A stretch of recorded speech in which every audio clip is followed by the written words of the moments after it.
glad he popped on now and not 5 seconds ago. And I was like, hey, look at my hand. Look at this gross shit on my hand. What'd you do to your hand? No,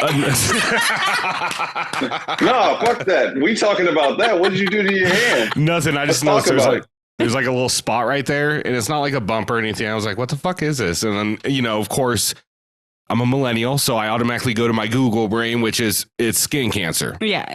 It's melanoma. I gotta go get this checked. You know what I mean? I was gonna say I was either gonna say COVID or maybe like, something way more serious like lymphoma or like Marburg's disease. maybe you got an individual chicken pox. Like, I don't know. It's something serious though. And you gotta go, you need to get your affairs in order is what I'm telling you. Like, this is probably not good.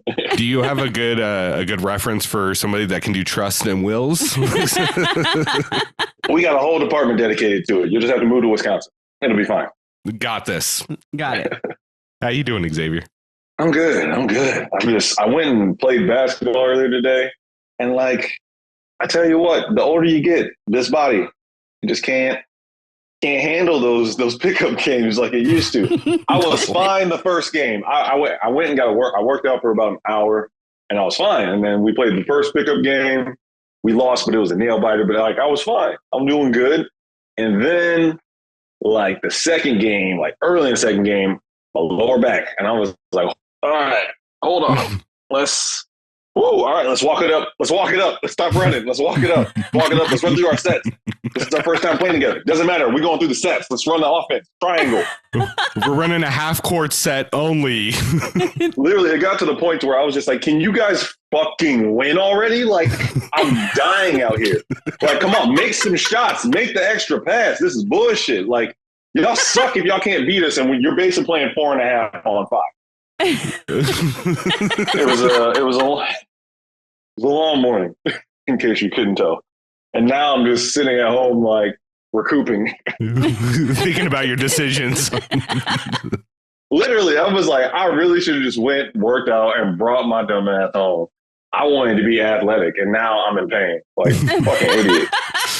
Oh, dude, I saw this story, and it was a clip from Inception where Leo's talking to that guy about doing the whole part that they're going to do in Inception. Yeah. And he goes, what kind of guarantees can you give me? And it cuts over to saying me in an athletic competition. It goes, my knees. And he goes, none, but I can make it. And I was like, all right, let's go. No, like facts. Like, I was literally out. So like, this is my first time hooping since my Achilles surgery and my wrist surgery. Like, I did 3-on-3, I think maybe like a weekend or two ago, but this is my first time going like full up and down. Yeah. So I was like, okay, let's see how it goes. And so like the whole time I'm concerned about like my wrist, my Achilles. I'm trying to take it easy. And then like all of a sudden my back's like, you thought because you're worried about those things that we're going to be okay. Right. No siree, Bob. Your body's fucked. You're 29 with the body of a 60-year-old. So be happy. Man, wait till that 35 mark, you start making sounds as you get up. You're just like, ugh. It's rough. That's the thing. I'm already making sounds like, well, see, like this shit hurts. Like it just hurts, and it's annoying because I was like, I know at this age I'm not supposed to be this broken, but I am. So like, it's just like, all right, well, I need to start getting my affairs in order. I need to get some wheelchairs on deck. I need a cane at some point, a pimp cane, and at least I'm marrying a nurse. That'll help. There you go. You're setting yourself up for success long term, and that's what really matters here. Yep. Got to. All right. I'm ready. All right. Let's see if I can get this intro correct. And X, I want to make sure I say it right. It is Prather, not Prather. Is that correct? Yes. Xavier Prather.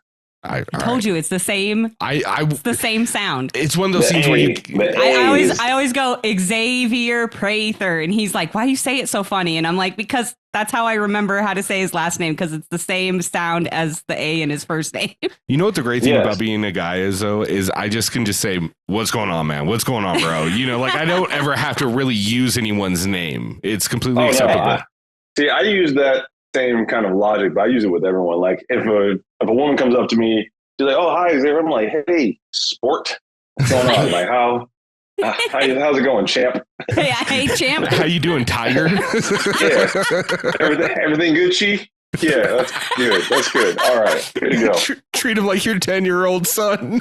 Yeah, like I don't know your name, but I don't want you to know that I don't know. So I'm just gonna be like, all right, keep it a buck. Yeah, hit him with the you.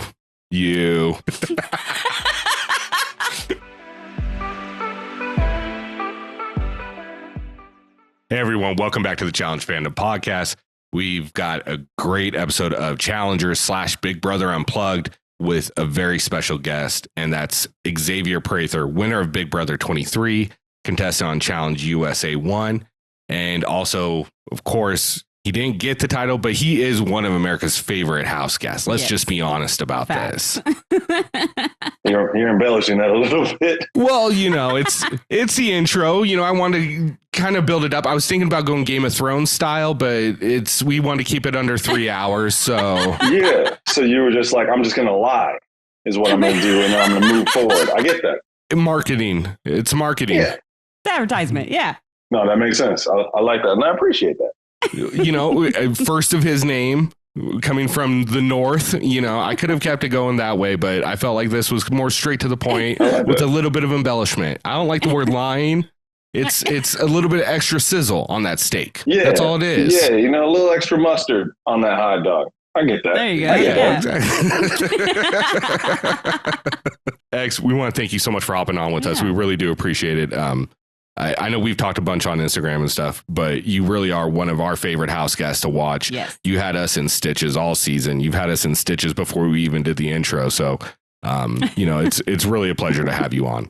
Yeah, it's good to talk to you guys again. It's been a little while. Look at you guys. You look so mature, so grown up. Just, I miss you guys. Yeah, life's changed a lot. And, right? And when I say a lot, it's the same shit every day. Exactly. Let's be honest. I get that. Last time we talked, though, you had just gone through your injury where you tore your Achilles, broke your wrist. How are you doing now?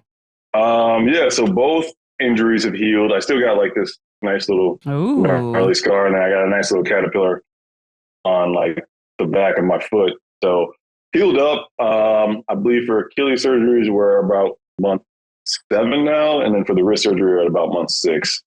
So at this point in time, I can start getting a little more physically active and like test the waters with like how these new bionic limbs are working. But it's definitely because I tore my ACL in college, so it's not something I'm not familiar with or used to with how the process goes. It's just one of those things that's like you got to be patient, honestly. Yeah, just take time with it. Yeah. Did it give you a little PTSD seeing Aaron Rodgers tear his? Ooh. Oh man, my coworkers, one of my coworkers came up to me after that. He was like, "Do you like Aaron Rodgers?" And I was like, I didn't necessarily have an opinion about him, but like I feel bad for him because like I know what he's about to go through, and like and him being he's like a seasoned vet at this point, so like him being this far along in his career and then to have an injury of that magnitude, it's like I feel like he's got a tough road ahead, and I think I saw on Instagram, he posted like, he's like, I'm coming back. And I'm like, bro, take your millions and ride off into the sunset. Like, exactly. Yeah. Like, I can't imagine what his body's already been through. And now he's got a torn Achilles. Like, I'm like, bro, I don't know. It's worth it.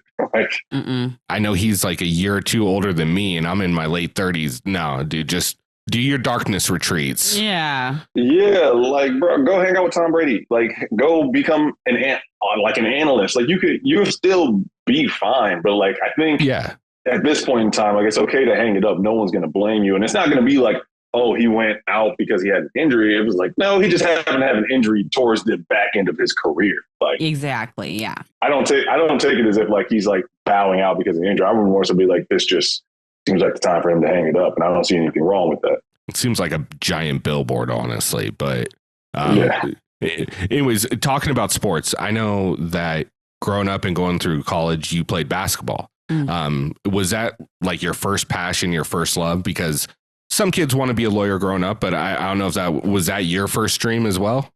No. So basketball was always my dream. Basketball was my first love.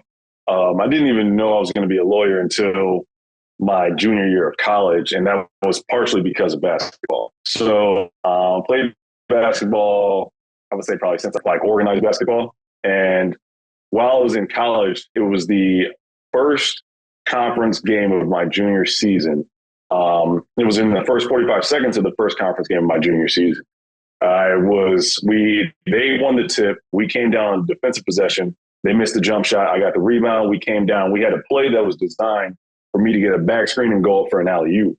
And I passed it to my teammate. I go off the back screen, but my teammate was a little late with getting the oop to me.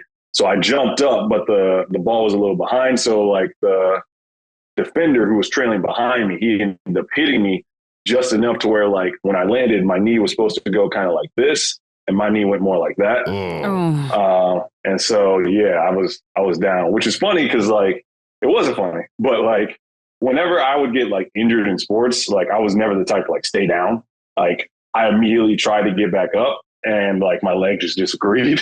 So I was like, all right, I need to sit down. And I remember I had a teammate, my boy Thomas. I had a teammate who, when I went down, he said probably the most encouraging words you can say when you think you might have gotten a serious injury. He just looked at me and was like, "Oh shit." And I was like, bro, like you're not helping the situation, bro. Like this shit hurts. And you saying, "Oh shit," means there's probably something that I'm not seeing right now that I don't want to see. Which like I'm like, nah, but like on the outside, it didn't look bad. Like my swelling was manageable. And when I went to our trainer, he was like, you know, your swelling's good. Your range of motion isn't bad. There was a locking issue with my knee that he was kind of like concerned about. He's like, we're still going to have you go and see a specialist, but like, you know, best case scenario would be like you might have done something to your meniscus. Worst case scenario is you got a torn ACL. Yeah. Which I went to the specialist. He came, he saw the MRI, he came back, like you've torn your anterior cruciate ligament. And I was like, okay, can you like dumb that down for me? I'm an athlete. Like, come on now, small words. And I was like, but then I pieced it together in my head. I was like, anterior ACL? He was like, yeah. I was like a little bit. He was like, no, absolutely. Your ACL is like not existent. Like, fuck. All right. So I have the surgery and I'm going through like the process to start recovery. And at that same time, I took a business law course and I enjoyed it. I found it challenging. I found it intellectually stimulating. And this was like the first time in my life where I had to think about what life was going to look like after basketball. Because like I wasn't going to make the NBA, but going and playing overseas was a very real possibility. And it wasn't like I was putting up like amazing numbers when I came back, but I had still gotten those invites to like, you know, the international combines and things like that. I was getting those invites to get in front of coaches and potentially sign a deal. So like I knew I was good enough, but after taking that business law course, I was like, well, maybe I go on the law school route. Like I had a criminal justice background. This still kind of sticks in with that. Like my degree was in criminal justice. So this still kind of is in line with that, so to speak. And I ended up taking the LSAT. I matriculated to Valpo for my first year and then transferred to Marquette for my last 2 years. But yeah, my goal wasn't necessarily, or my dream was definitely not to be a lawyer. It was definitely to be a professional basketball player. But I decided at like 21, 22 that like knowing I was good enough was enough validation for me than to like sign a contract, go over there, play for maybe 2 or 3 years or like 3 to 5 years, and then just come back to America and have to start my life from the point that I could have already started 3 years prior. That's a really good point. And I mean, it's serendipitous how some of these things happen, right? Like, you know, for me, it's meeting her, like just happening to go into the right store, you know, and it changes your whole life trajectory, you know, like where, you know, you have this, you know, what some people call like a really bad, horrific injury as a sports player, especially. I mean, I know surgeries have changed a lot in the last 20 years, but back in the day, you tore your ACL, your career was over no matter what the sport was. Done, yeah. And it just changes your mindset because you're in this class and you're like, well, I got to think of something outside of it. And it leads you into something that you end up being really passionate about. And yeah, it's actually really cool because, I mean, don't get me wrong, I do marketing, I enjoy it, but it's not my passion by any means. You know what I mean? Yeah. It was like, I'm happy that like if being an attorney was my plan B, I'm glad that was my plan B. Like, you know, it was competitive nature and channeling more to my academic studies when I was in law school, which I wasn't top class. That I never wanted to be that guy. I never wanted to be that guy, but I did well. I did fine. And now I'm working for one of the biggest firms in the region, and it's working out. So like, it would have been cool to be a professional basketball player, but like, I'm also very happy with the way things turned out. Yeah, absolutely. So, and to give you fair game, I know the Lions are playing the Falcons, which I'm a big fan of this week. So inevitably the Falcons typically let me down. So if they do, feel free to send all the hate you want this way. Oh, I'm in fantasy. So I'm in the fantasy league with like a couple of my brothers. Not like fantasy, but it's like I think you can pick one team each week to like win. I'm not sure if you guys are familiar with this. Yes. Okay, yeah. But like after you pick a team, you can't use that team again for the rest of the season. Ooh. Yeah. So you have to be somewhat like, I'm not going to pick the 49ers. Oh, I can't, but I'm not going to pick the 49ers in one of my early weeks when like later down the road, I might want them to be like more of a guaranteed win, you know? Absolutely. Yeah. And the Lions might win this week. I might pick them. No, but they're like a top 15, top 10 team right now. I don't think I need to use them quite yet. Yeah, it's going to be a tough game. I think it's going to be it's going to be close. Yeah, but I mean, the fact that we're competitive, like you don't even know how long we've waited for this. I mean, Megatron, Stafford, Sanders, but now like we're competitive. Love it. Yeah. It's because they put up that statue of Sanders. That's what kicked it in. Yeah. It was like, okay, now we need to start getting serious because like we can't be memorializing people when you guys going out 0-16. Like we can't have that shit no more. No, look, I get excited because the Falcons are doing all right, but in the back of my mind, I'm like, just be prepared because they're going to let you down at some point. Like the running joke is if I die, I want all my pallbearers to wear Falcons jerseys so they can let me down one final time. You know what I mean? Oh my God. So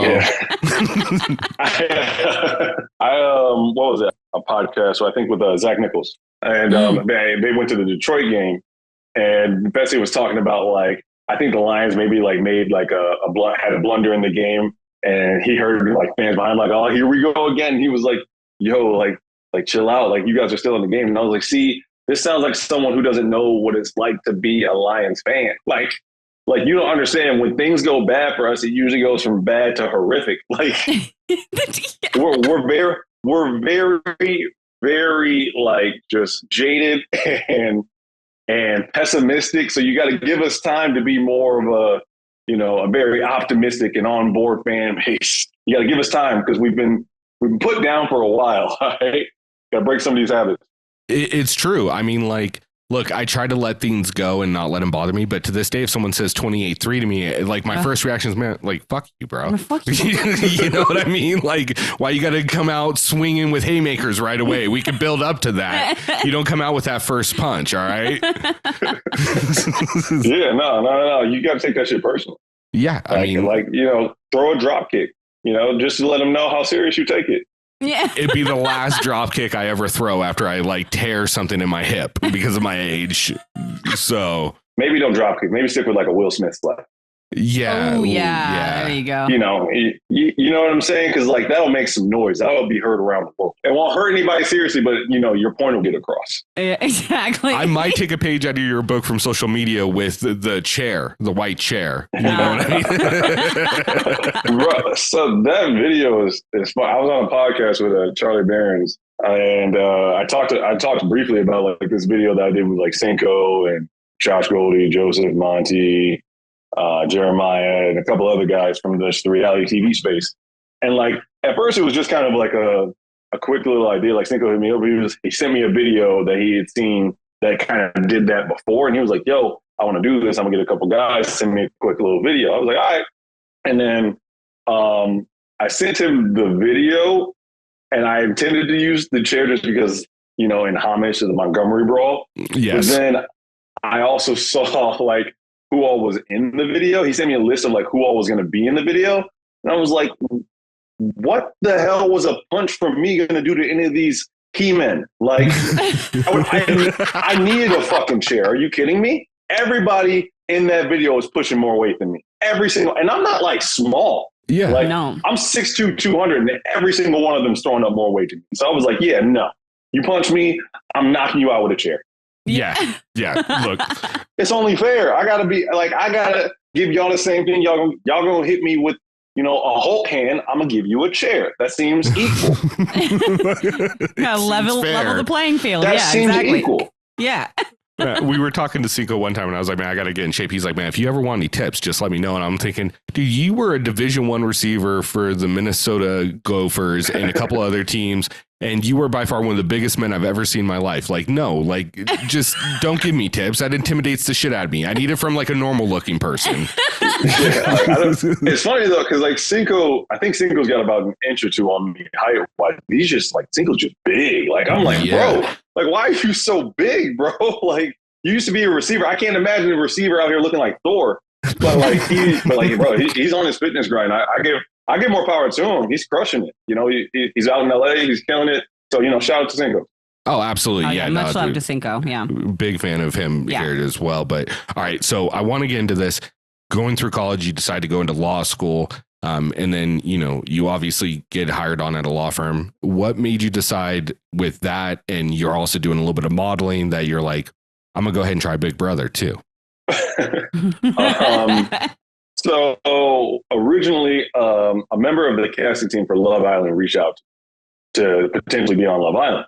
And I hadn't really seen Love Island. So I was like, okay, I'm going to go to CBS All Access. I'm going to check out Love Island, which is now Paramount Plus CBS, but it was CBS All Access then.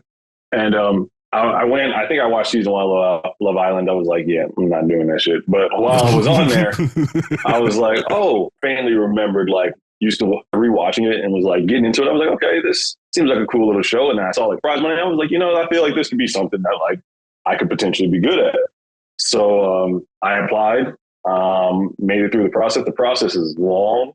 It's a very long process. I would compare the process of getting on to Big Brother similar to, you know, being admitted to a bar. Like there's no bar exam, but like the amount of paperwork that goes into being admitted to the bar, it's very similar to the Big Brother process. Wow. Which actually helped me because I kind of already had that stuff set aside. So it helped me significantly, but like it's a long process. It's a lot of interviews. They take it seriously, but the production over there at CBS is definitely a well-oiled machine. Like they set times, they're on top of it. They're just very secretive though. Like you can't tell anybody what you're doing, which was kind of somewhat of an issue when like I'm working at a law firm. Yeah. So like I can't just like up and disappear for potentially up to 3 months without giving the partners in my firm significant notice. But I can't talk about it. So it's like, I don't know what y'all want me to do here. Like, and it got to the point to where I was just like, okay, I know you can't tell me if I'm going on. You can't say those words. But like, if you think I have a chance of going on, I need to know so I can tell the higher ups of my firm so I can make sure this is all clear. Like, because I can't just take off. That's extremely unprofessional. So like, they kind of gave me like the okay to be able to let the higher ups in my firm know as much as I could divulge to them, if that makes sense. And my firm was on board, and then boom, I was on Big Brother. That's really cool though, that they were supportive of you doing that and kind of, you know, just like held your spot. You were able to go back afterward and all that. So like, that's really cool. Cause not a lot of places will do that. Oh, I was nervous as hell. I went into that meeting sweating. I was like, I don't know. They might think that like I don't take the practice of law seriously. They might think I'm not serious about my job. And I'm like, that's not it. This is a very kind of unique opportunity that I wasn't expecting to kind of have. And now that it's here, I just want to let you guys know, like, I'm going to go, I'm going to play this game. I'm going to try to do it in a way that, you know, doesn't tarnish my reputation or the reputation of the firm. And then, you know, assuming that happens, I hope I can come back here once this is done. And they were like, yeah, I had to sign a contract with my firm.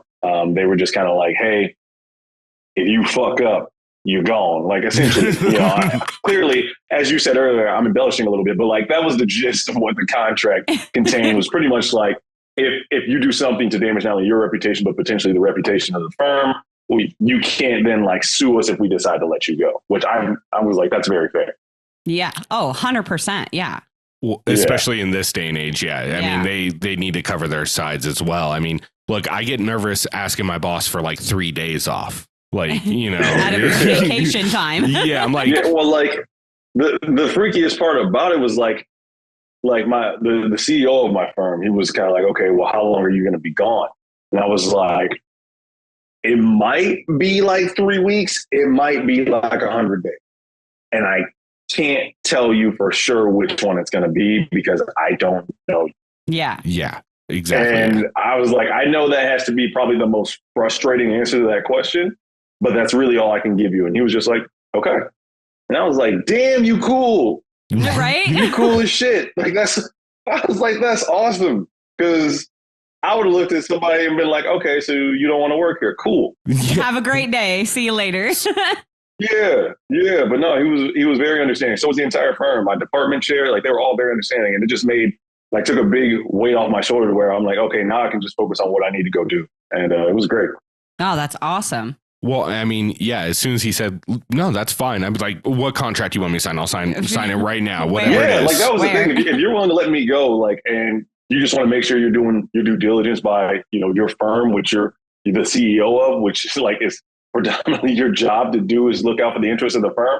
I'll absolutely be, accommodating. Yeah, absolutely. So getting to LA, going on to the Big Brother show, and you walk into the house and kind of see the layout of the house. Was there an idea already there that you wanted to work with Derek, you wanted to work with Tiffany, and you kind of wanted the Cookout before it was called the Cookout? So I said in my preseason interviews, I think you can go and find them with like either Us Weekly or maybe Entertainment Tonight. I literally said in my preseason interviews, a lot of what I did in the house, I said I was going to do before I even. Yeah. I noted that like no one black has ever won the show. So I'm going to either put myself in a position to win or I want to do what I can to help make sure that somebody else gets it. So I was already going in with that mindset, but I didn't know, you don't know who's going to be on the cast. Like you have no idea. Absolutely. So when I get in there and then I see Big D, I see Tiff, I see Kai, I see Chada, I see Azza. And it was kind of like, okay, I want to look out for these people for sure. But then like to know that they were all kind of already on that same wavelength, it just made it easy to where like, y'all may not know this, but in the black community, a head nod is pretty much a signed contract. Like it was like, hey, and they give you one of these back. It's like, oh, we locked in now. And that's all, like nothing needs to be said. The initial thought I had was from like, it's a Chappelle show skit. And he goes, I looked at the other guy on the plane and I just went like this. And he went, yeah. And we knew right away. And I was like, yeah, like a blood pact. Yeah, it's done.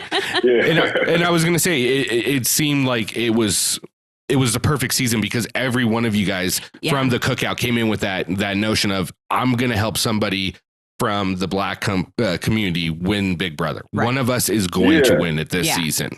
Yeah. So it definitely made it, I won't say like throughout the game it was easy, but it definitely was good to have that kind of foundation for when the alliance was formed, just to kind of be able to use that foundation to motivate us to kind of stick with it season after season, after we're getting on each other's nerves, after we're dealing with these twists, after we're losing friends as we kind of continue to navigate the game.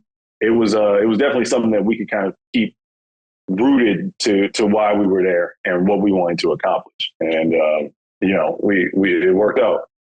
100%. And that season was so different because of the team format that you guys were in, where you were on the Kings, if I remember correctly, with Alyssa and Christian. Honestly, I was so happy with my team. It was a good team. It was so good. I was so happy with my team. I was like, boy, we got a little bit of everything. We got a comp beast and Christian. Alyssa and SB are both capable of winning competitions. I was capable of winning competitions, and I just like our team.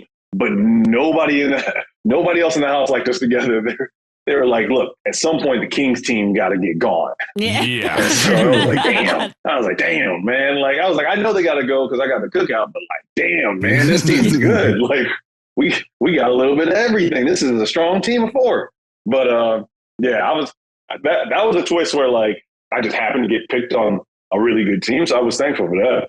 Mm-hmm. Absolutely. Well, and the reason I bring that up is because throughout the game, obviously the Cookout, and I know it's showed us Tiffany's idea to each have like one person outside of the Cookout that you're really close with. Your pair, and yours was Alyssa from the Kings. Mm-hmm. Inevitably, it boiled down to where you had to let go of, one of your close allies in Alyssa in the game.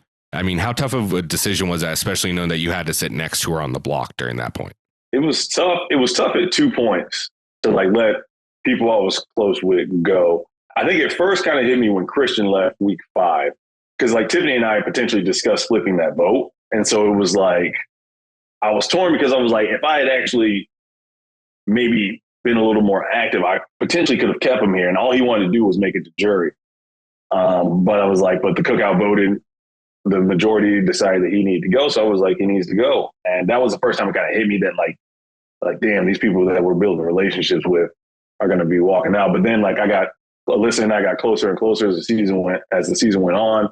So then by the time she was evicted, she was the last person outside of the Cookout. It was kind of bittersweet because it's like, this is the homie, but at the same time, like we just accomplished our goals. So it was real bittersweet. Like I was crying sad tears, but I was also crying like happy tears at the same time. But you know, that's just how the game goes sometimes.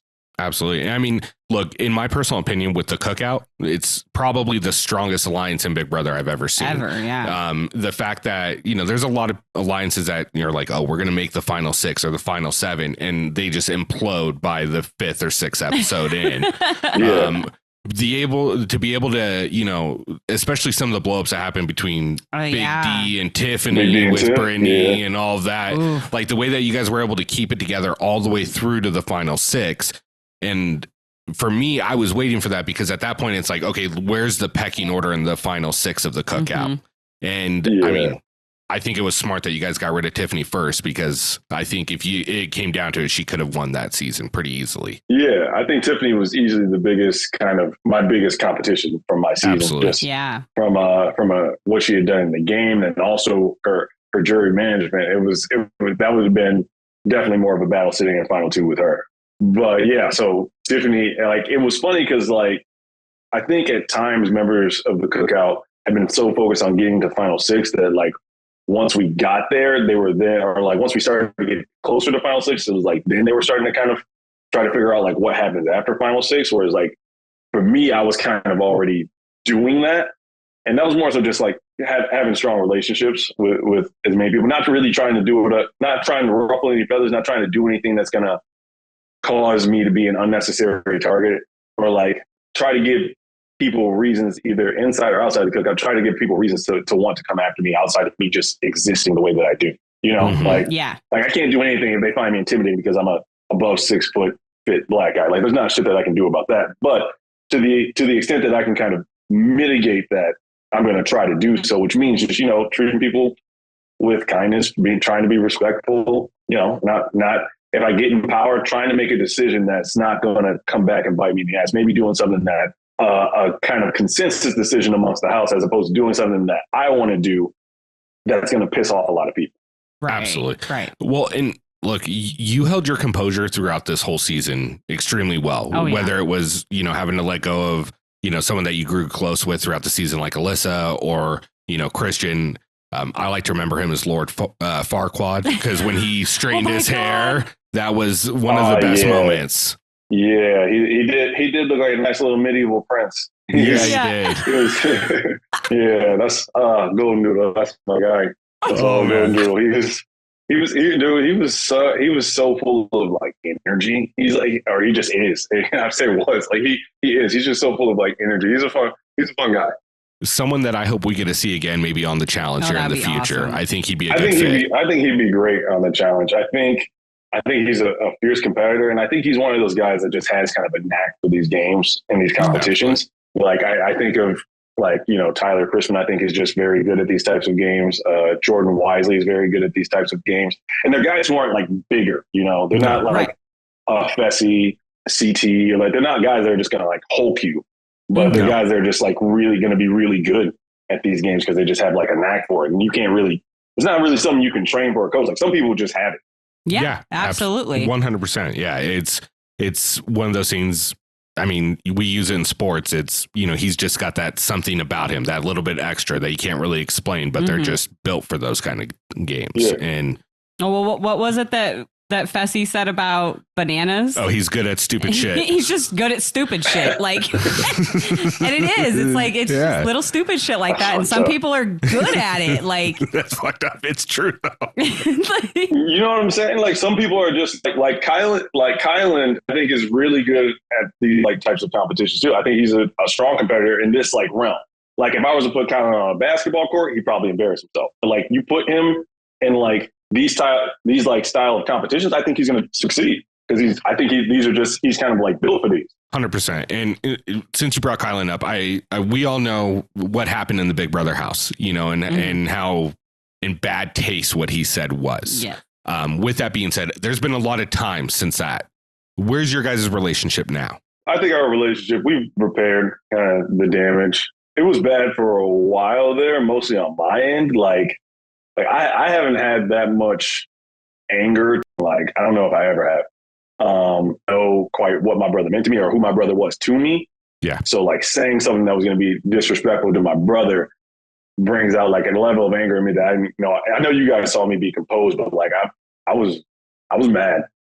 I was mad. Like I had never had that much resentment towards an individual, I think, ever. And this was like for months after the show. Like he apologized, but then I saw his exit interviews, and then it was like from there I was like, yo, I don't care for this man. Like it's gonna, and when I see him, because we're doing cookout stuff, it's gonna take everything in me not to just snatch him up. But like over time, you just kind of, I remember when I saw my nephew for the first time, kind of after the show. We got along great. We were joking around and happy, and I just kind of realized, like, no matter what anybody says, like, my nephew's always going to be proud of his uncle. My brother's always going to be proud of me and things that I'm doing. So like. I was like, it was just like holding on to this like hatred it's not going to do me any good. It's just giving that person continual power over me. So let's just, I just got to the point to where I was just kind of at peace with him and just like, we just kind of exhaled it. And then, from there, we kind of just started to gradually rebuild our relationship, a couple of DMs here and there, maybe a text, just checking in, like, how you doing? I still don't know our personalities unless like I moved to LA and we're able to spend more time together. But like, I would say him and I are in as good of a place as we've probably been since leaving the house. And I'm grateful for that because like he's a member of the Cookout, I'm a member of the Cookout. I would rather us all be family. It doesn't mean we're never going to get into it, but it's just like, it's good to be at that point to where I'm like, no, I don't have anything against him. I don't have any beef with him. And I feel much better about being in that place than being in the place that I was. 100%. And it's one of those things. I think you said it. We're family because of the shared experience we went through. And sometimes family fights and they don't get along. And they do stupid shit and they say stupid shit and, And you got to rebuild that relationship. Yeah. Like you said, it was like a storm came through and blew it down to the foundation. Now you got to start building it back up to see if there's anything there. Right. And look, like, I've never seen so much corporate composure in my life as when that happened. So I do give you credit for that because I saw the rage there. No, it's funny because like a lot of people ask me like, bro, how didn't you just like punch him in the face? I was like, bro, you don't understand. There's nothing I wanted to do more in my life than just like handle that a different way. Yeah. Absolutely. But it's one of those times where you gotta see big picture. I'm like, yeah, I could handle this a certain type of way, the way maybe my family might handle it.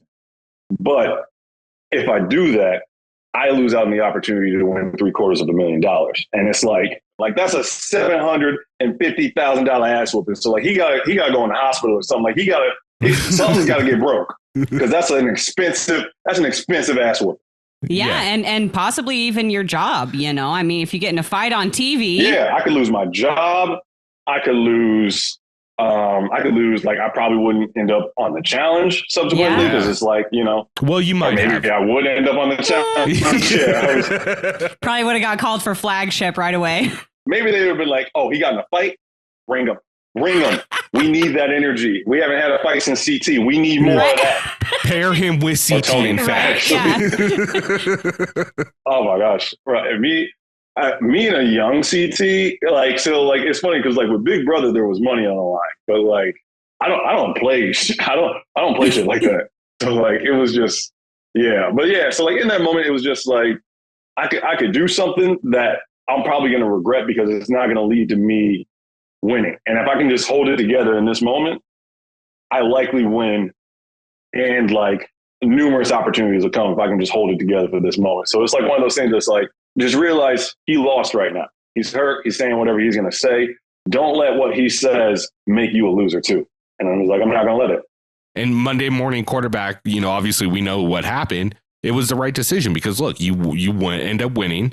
You end up going on the challenge. You end up being on, I believe it was called, I don't know soap operas, but The Bold and the Beautiful. Am I right on that one? Yeah. Little acting stint. That was fun. They were like, you need to say the cookout. And I was like, how the fuck does one work the cookout organically into a statement? Like, oh, it's going to be hot like the cookout. I was like, what the fuck? What? I was like, what is this? Disney? Who talks like that? Like, who the fuck says some shit like that? Like, it's going to be hot like the cookout. Like, who the fuck? I don't talk like that. It might be hot like the sun. Like, I don't know. That seems more normal, but hot like a cookout? Like, no. You hungry at a cookout? Like, I don't know. Yeah, come on. There you come go. on. Yeah. But hey, I was like, this is my line. You're here to read your lines, talk to the actors and actresses, have a good time, and then go on about your business. You sell that line and then get out of there with that one. Yeah, I'm gonna give it everything I got. I'm Channel Denzel. It's hot like a cookout, and I'm on. Like, I'm gone. Oh, fuck. James E. Forrester executive. Exit scene. Look, that's great. I mean, look, you're like the most interesting man. You lawyer, reality TV star, soap opera actor. Could have been an NBA commentator after hearing you narrate your high school video. That was fucking A1. Well, so the reason that video, so it's funny. I previously recorded those videos because, like, my brothers and I are a very competitive bunch. We are. On my dad's side, my brothers and I are a very competitive bunch. I would say the age gap between all of us. So my youngest brother on my dad's side he's going to be 23 this Halloween. And then my oldest brother just turned 40. But there's 5 of us. So, like, there's a lot of years in between there. We're always competitive. Like, we go home, we play cards. A fist fight might break out just because they're like that competitive. But, like, it's always love. But it's funny because, like, my brothers and I will always get into it. Like, oh, who had the best, like, high school team?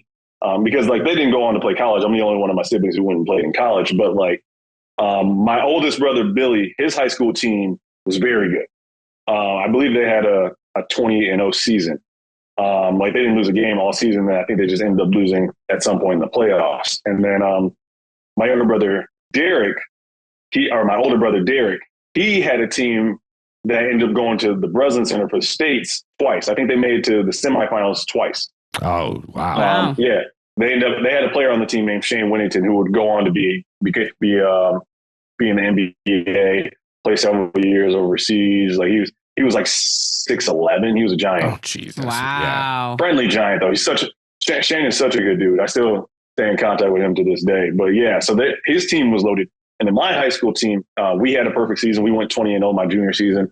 And then my sophomore year, we went to state semis. But I was in the class. So their school was class D. Like, you know how there's classes or like levels in high school sports. So theirs was like the smallest class that you had, which was class D, or maybe even class C for Billy. And then for me, I was in class B when I was winning. And then we even went to class A my senior year. So it was like, we would get into it then about who had the best high school team. My younger brother, Devin, his weren't that good. So he just kind of stays quiet in conversations. And then my brother, Kevin, he just more so likes to get into the banter. His team isn't really in the conversation. Like, they had solid teams, but they aren't really in the conversation with me, Derek, and Billy's team. But me, Derek, and Billy will get into it. It was like, okay, Billy's like, my team had a perfect record. And I'm like, my team had a perfect record. We lost in playoffs too. But then Derek's like, well, my team made the Breslin twice. And I'm like, we went to the Breslin too. And my school was bigger than all of us. So, like, ultimately, I'm pretty sure I win this. Which, like, I think if we, like, sat down and, like, we took both of those teams, like, all of our teams that we think are the best in their prime, I think it would probably be between my older brother, Derek, one of his teams that went to the Breslin, and probably my team from my junior year. I think we probably still beat them, but I think that would be a good game. Right, hold on. All right. Yeah. Go ahead. Yeah, I'm going to raise these blinds and I'm going to get some more water. Oh, my God. Yep. There it is. See? You hear it? Dude, I stand up and I sound like a box of Rice Krispies treats. I don't know. I feel like I'm like one of the guys in Caddyshack. I just feel old and seasoned, or like I just feel like I feel like Chris Farley whenever he tried to move. A van down by a river. Look, see, I'm from the generation where before there were memes where we just quoted shit to our friends all the time. You know what I mean? Yeah. Like Anchorman, Dave Chappelle. It was just, that's what we did to pass the time. What I saw an interview recently where like Will Ferrell did an interview recently where Anchorman almost wasn't a thing. Oh, really? Yeah, he had like pitched it to like networks and nobody was picking it up. But then he went and did Old School. And because Old School was so popular, then people went back to like Anchorman and was like, hey, let's snatch this up. Which is crazy to me because I'm like, Old School was good, but like it's not Anchorman. And Anchorman had such a dominant like Will Ferrell, Steve Carell, Paul Rudd, and then you got like all those when they do like the big fight scene from Anchorman, and then you get all those like random actors. Ben Stiller. Like, yeah, Anchorman's iconic. Oh, Jack Black kicks his dog off the bridge. Yeah. The fact that like almost didn't happen is just like terrifying. And then yet he still somehow got approval to make Blades of Glory. Yeah. That was so I know some people don't like him. I love Will Ferrell. Like I think his comedy is great. I think he's hilarious. But I know with Will Ferrell, it's either hit or miss a lot. Like either you love him or you hate him. Like there's no in between from what I found. But it's funny, like the Will Ferrell movie isn't actually a comedy. It's fiction. Great movie. And that's a more serious role he's done. Like it's not a comedy piece. There's a couple I've seen him in that I really like where it's not comedy. It's Stranger Than Fiction. And then is it the one you were talking about, Everything Must Go? Have you seen that one?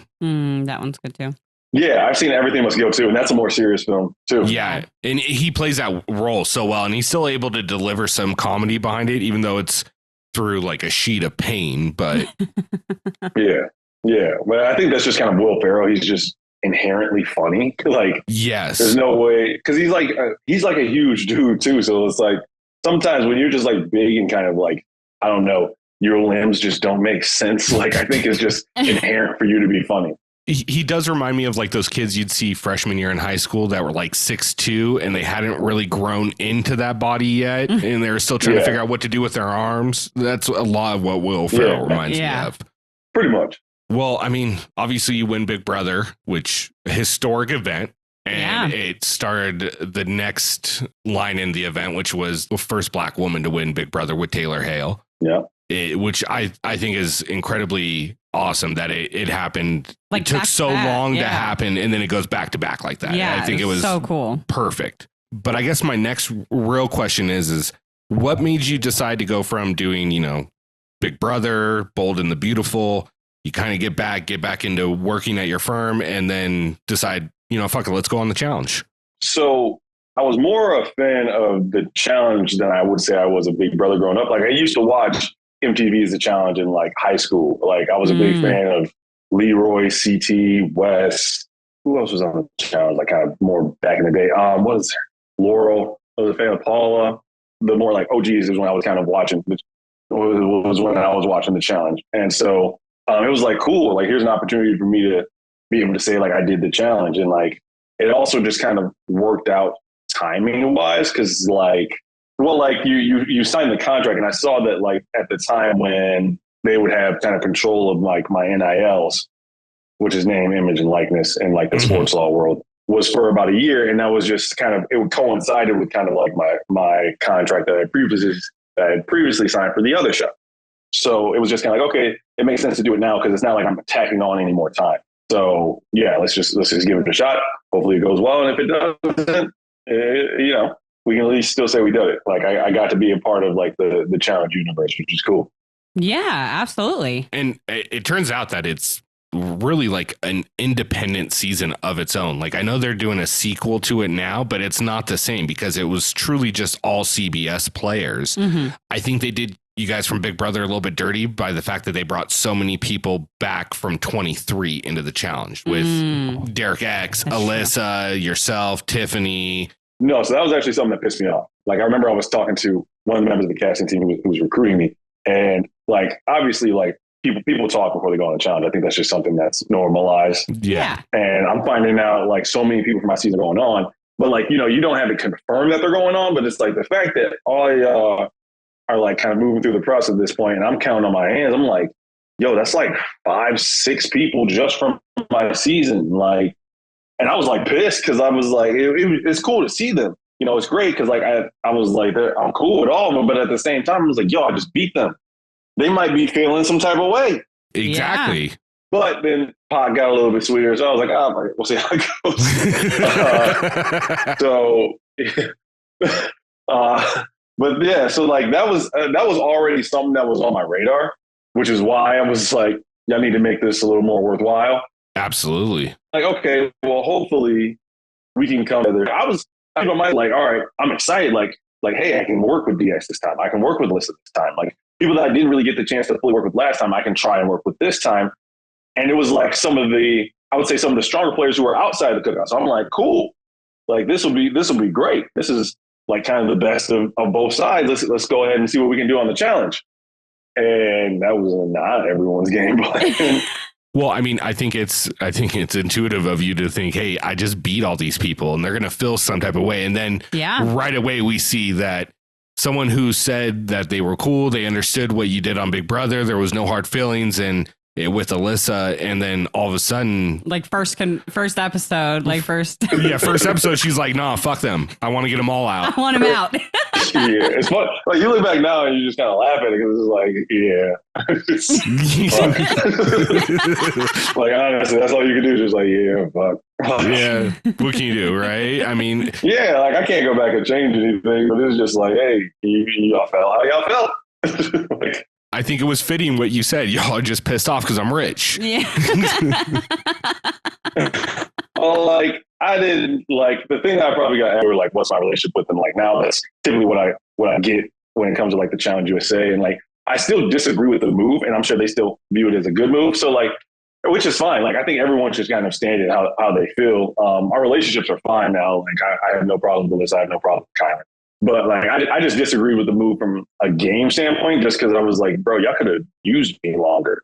Like it's not like you could have held on to that, and then like at some point I just didn't. It's not that they took the shot at me, and I said this even after when I was getting interviewed after like I got eliminated for a chance to take a shot at me. It was just like when you guys did it, I was like, bro, y'all didn't even like use me.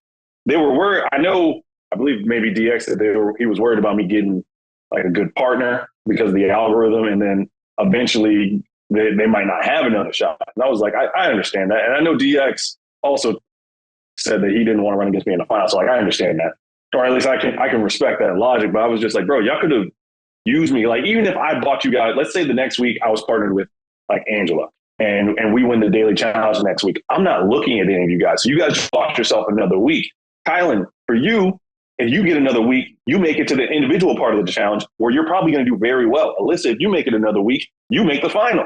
So like that, you know what I'm saying? That's where like 1 week that I could have potentially given you guys just from being another competitor on your guys' side could have helped you both make a final.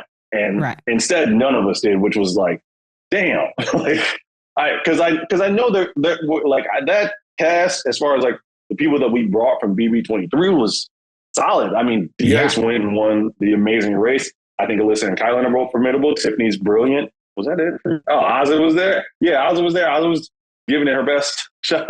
She was like, Ozzy was like, I can't swim. And I was like, don't worry, it'll be fine. Like, it's all good. We're going to make it work. We're going to make it happen somehow.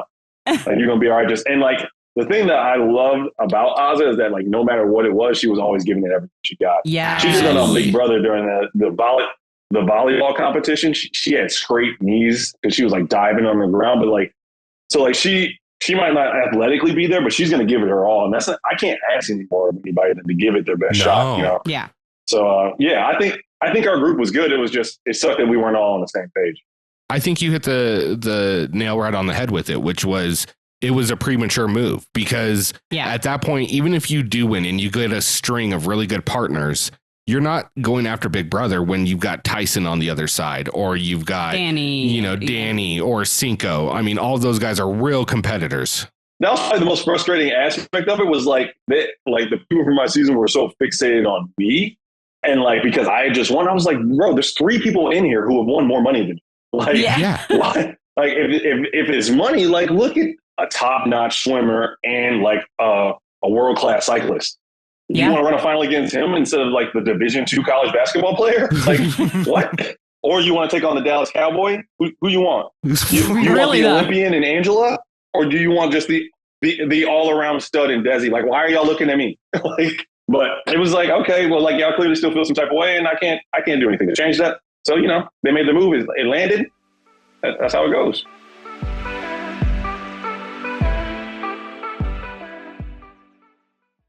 Fuck, my back hurts. Damn.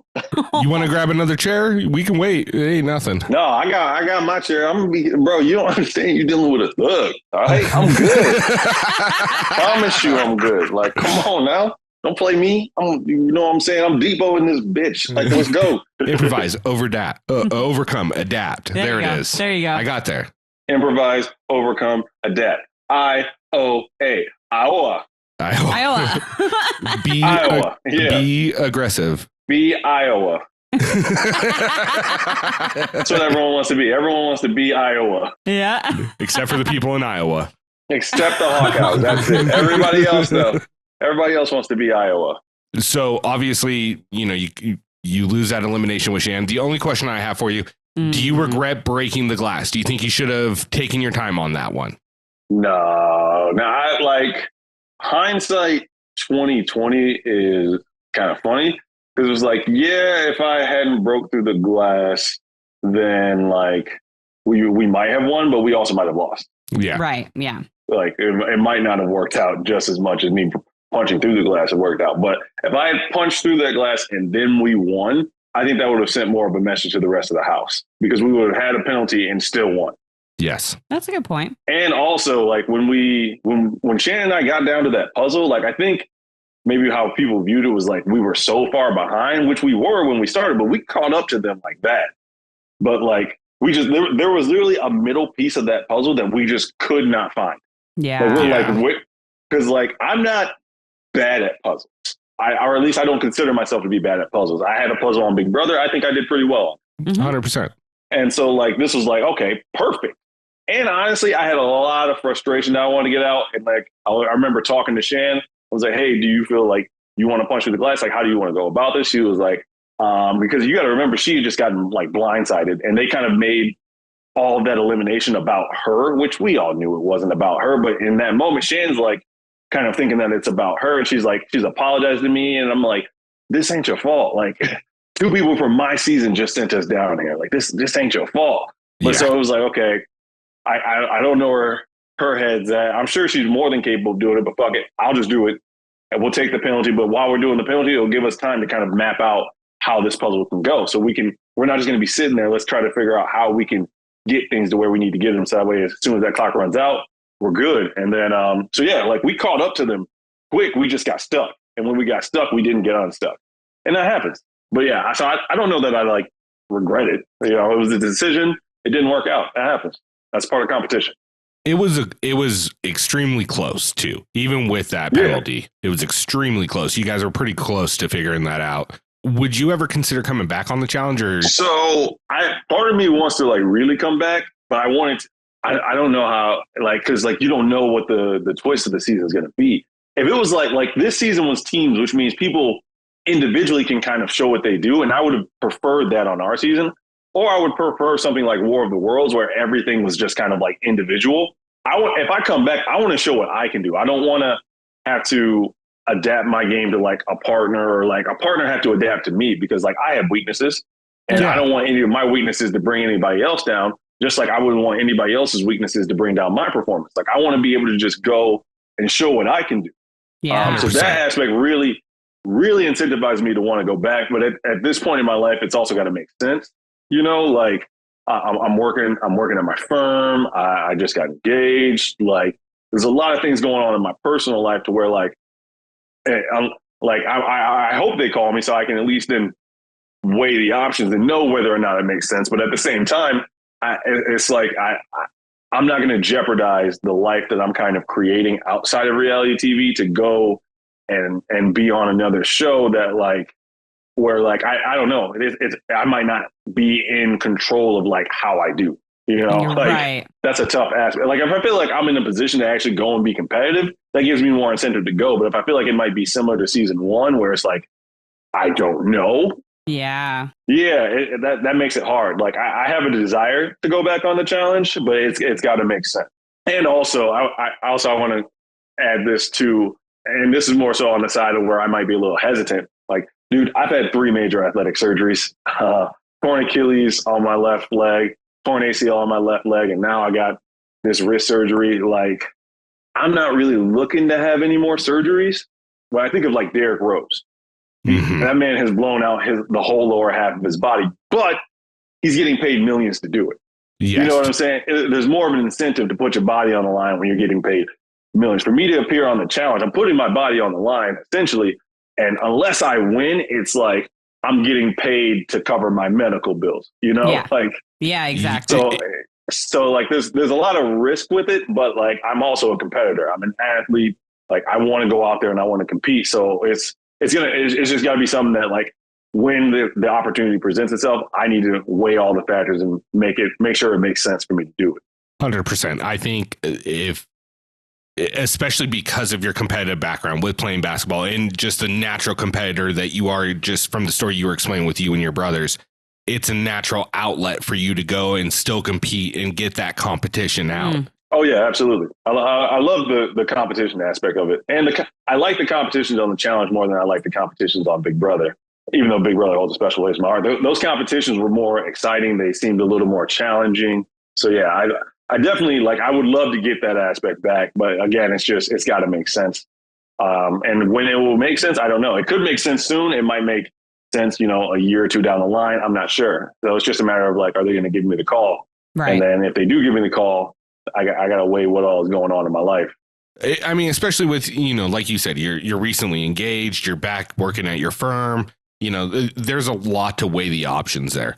I mean, I think you're a more natural fit on the challenge than you are in Big Brother. Not to say that you're not a great player at Big Brother, but I think your skill set is more for the challenge, for those competitions.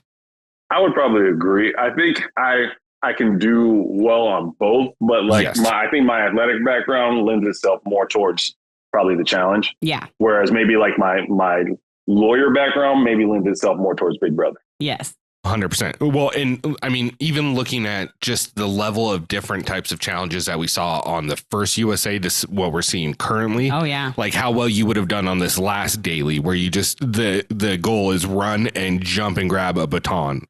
As you fall in the water. That's built for me. So on the Challenge USA, the competition that was probably the most, I don't want to say frustrated with, because I really love my partner. But the challenge where I felt the most kind of, I would say in some degree, I felt really kind of held back, so to speak. Yeah, was it was the challenge that Kyland and Angela won. It was that running challenge where you were doing you were sprinting back and you were sprinting back and forth. Someone was balancing, and then you were doing, what was it, Wheel of Fortune? I think at the end with the little tiles. You know what I'm saying? It was kind of like that. Yeah, that was probably the challenge that I was really kind of the funny thing is dude, I love Kayla. Kayla's so awesome. Oh yeah. Kayla's so great. But and I know she felt bad because she was I don't really feel like I can balance. And I'm for me, I'm yo, speed is running back and forth. I did that for years. Yeah. Oh yeah. That's all we did at basketball. You go down and back all the, literally. I was this is my comp. But she didn't feel comfortable balancing. And I was I'd rather not throw you up there when you're not feeling confident about it and me go run just for you to drop and then we go straight into elimination. Let me go up. And I didn't feel great about balancing at all, but I'm if you're ultimately I don't want to do it, which you was I don't feel comfortable balancing. I was that's perfectly fine. Run, 100%. Give it your best shot. And I'll go up there and I'll try to manage the balancing. Cause it wasn't just balancing, you had that pole and then you had those and then you had those bags where if they missed a letter, it was going to, you had to distribute that weight. Yeah. So it was that was probably one where I was I really wish I would have been able to run. Because that was in any athletic realm, my speed has always probably been my biggest strength. Yeah. And so that was one where I was that sucks. But Kayla went, she gave it her best shot and I was proud of her. She just wasn't as fast as Kyland. That happens. And it's one of those things with partners, as long as they're giving it their all, you can't really hold it against them. Yeah, there's not that's I don't think I had a single partner while I was on the Challenge USA who didn't give it their all in any competition. That's all I can ask them. Yeah. So you can't really get super frustrated. You know, it's just kind of like, hey, you know, you gave it your best shot. We just didn't win this time. And like, you only get that. I think you get that mentality when you're like familiar with sports. Like you realize like sometimes you can give your best and you might still lose. And that's just kind of is what it is. And so, yeah, I was happy with my partners. I was always happy with the effort. I was just like, if I come back, I would like to be able to do it on my own. I would like to be able to just kind of compete on my own, make alliances on my own. Just like when I'm giving my performance, especially in an elimination, because like, I think this is just something I think the challenge should have is just like a rule. If you're going to eliminate somebody, they should be by themselves. They shouldn't have to rely on somebody else for their game. I don't think that's fair. No, I didn't like that. Or because like, let's say you're in elimination and like your partner gives up, but you're giving it your all. You go home because your partner checked out. That doesn't seem right to me. Or like, let's just take my elimination. We get thrown in because of like my big brother passed. And like Shan's ends up being a casualty of war. Like, I don't like that shit. Yeah. No, like they're coming for me. Let them just come for me. Leave her out of it. So like that aspect I hate. Even if it's a partnered season, at least you're with that partner for more than 1 week. Right. You know what I mean? So you know where their weaknesses are and where you can help them out. Where with the algorithm, you're learning every week. Like you hadn't worked with Shan a whole bunch at that point. This was your first intro to it. Hardly at all. Like any partner I had, with the exception of Azza, I had never worked with before. Yeah. I don't know what your guys' strengths are. I don't know what your guys' weaknesses are. I don't know how to properly adapt to you. But like, I mean, we never went straight into an elimination. So I was like, we competed fine. But it was just like, that aspect I did not like. I don't like when the eliminations are partnered because I feel like everyone's game when it comes to an elimination should be in their own hands. Yes. It shouldn't be relying on somebody else. So obviously time on Challenge USA ended. With you still being a fan of the challenge, have you kept up with recent seasons? Are you watching USA 2 now or? I'm not really locked into USA 2. Like I keep up with like new with reality TV, the Cookout pretty much keeps me up to date on everything. Like anything that's going on in Big Brother, anything that's going on in the challenge, like they still watch it and like actively. I'm more so kind of removed. So like they keep me up to date, which is cool. Cause then I ain't gotta like, you know, all right, what time is it? All right, let's get to Paramount Plus. Like, you know, which is a great app, by the way. So, you know, people listening, if you don't have Paramount Plus, get Paramount Plus. Get that shit. I love that app. Yeah. Real quick sidebar. If you did that poll on best streaming services and you would have said CBS, Netflix, HBO Max, Paramount Plus, that was the top 3. If CBS All Access was on there back in the day before it went to Paramount, it was a much better app. Just putting that out there. Do you think so? I think Paramount has a better reality TV selection, and I think they might have because they have more of the Paramount movies. That is true. You get a lot of movies because of that Paramount kind of title. Better selection, Paramount, better accessibility and usability, functionality. CBS All Access. Paramount's trash at that. Yeah. I can give you that. That. Please don't make me rewind something on Paramount Plus because I will get furious. It's so hard. I can give you all that. Yeah. So that would be something. That was probably something from the challenge. I was just like, I wish my elimination would have been individual. Like, because then Dan ain't got to feel guilty. It's just like, hey, we want you out. And I'm like, cool. Y'all bringing the smoke at me? Bet. Like, let's toke this shit up. I'm ready. Go. Yeah. Like, I'm really with this shit. Let's have a hypothetical. Let's say you get to choose the elimination you're going into. What would be your ideal elimination? Would it be like balls in, hall brawl? Who am I going up against? Balls in, probably. Off top, like the one where you get the ball and it's like pretty much football. Yeah, like remember American Gladiator? You get it in that little garbage can. I would probably say that competition with just like if I'm going into elimination, I would probably pick that competition over any other one. Depending on who I'm going against, maybe a hall brawl, because like people don't know I like to hit people. So back when I played football, my dad used to hate me because like I was in the backfield, but I had like a fullback mentality. Oh yeah. Like, I like running through people. I didn't like being evasive. I was like, fuck that. I got passed for a reason. Like you about to get this shit. And he also hated that like on defensive end, like he hated that like I used to love tackling the big people. Like he would see, cause I wasn't huge. I was always skinny, but like, I was like, fuck that. I can still deliver a hit. And we had this kid and on like one of my middle school teams who was like 6 foot, probably like 230.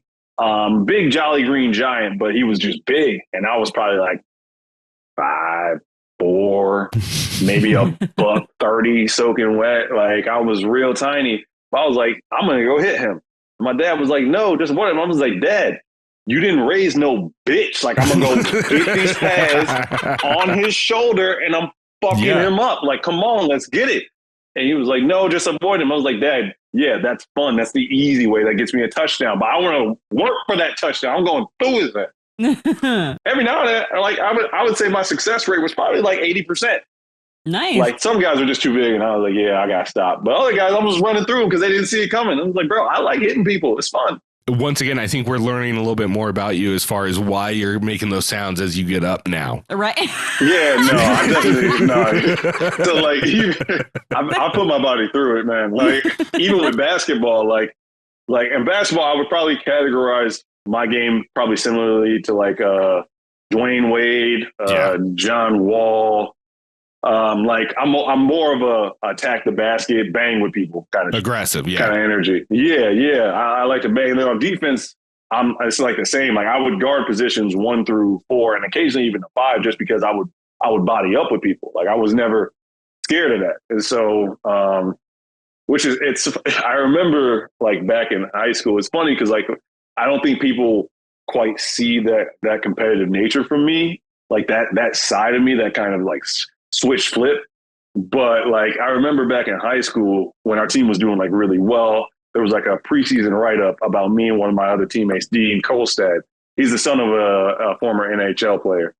And I remember it said like, oh, Xavier Prather and like Dean Kolstad off the court, probably 2 of the nicest kids you'll ever meet. Off the court, 2 of the fiercest competitors you'll ever find. And that was 100% true.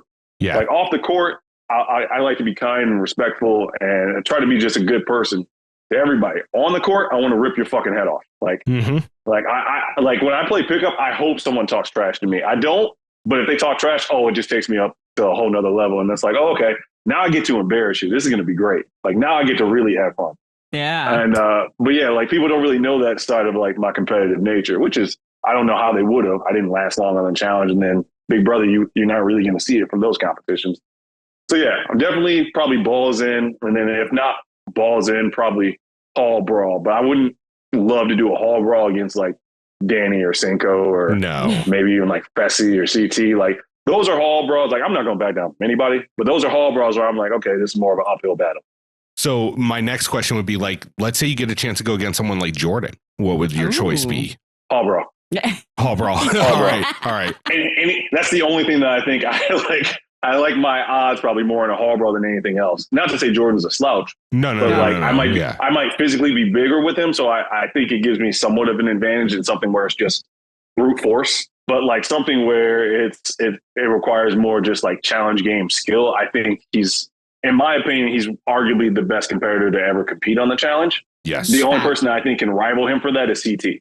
It's one of those two for like any given challenge. This guy is not someone you want to see. That's either Jordan or CT, where I think takes CT a notch above him, to where I have CT as like the all-time challenge competitor, is because CT also has that like physical aspect. Like you don't want to see CT in a hall brawl either. No. Yeah. Whereas like Jordan, it might be like you might be okay with seeing Jordan in a hall brawl, depending. Like if Cinco was in a hall brawl with Jordan, I'm like Cinco's probably got this. Cinco in a hall brawl with CT, I still think Cinco's got football background, but CT's a different beast. So like it's gonna be tough. Like CT's gone up against pro sports guys, football players even, on like Champs versus Pros. With Terrell Owens. And what he said to Terrell Owens, like, well, I didn't blow through $70 million. I was like, oh my God.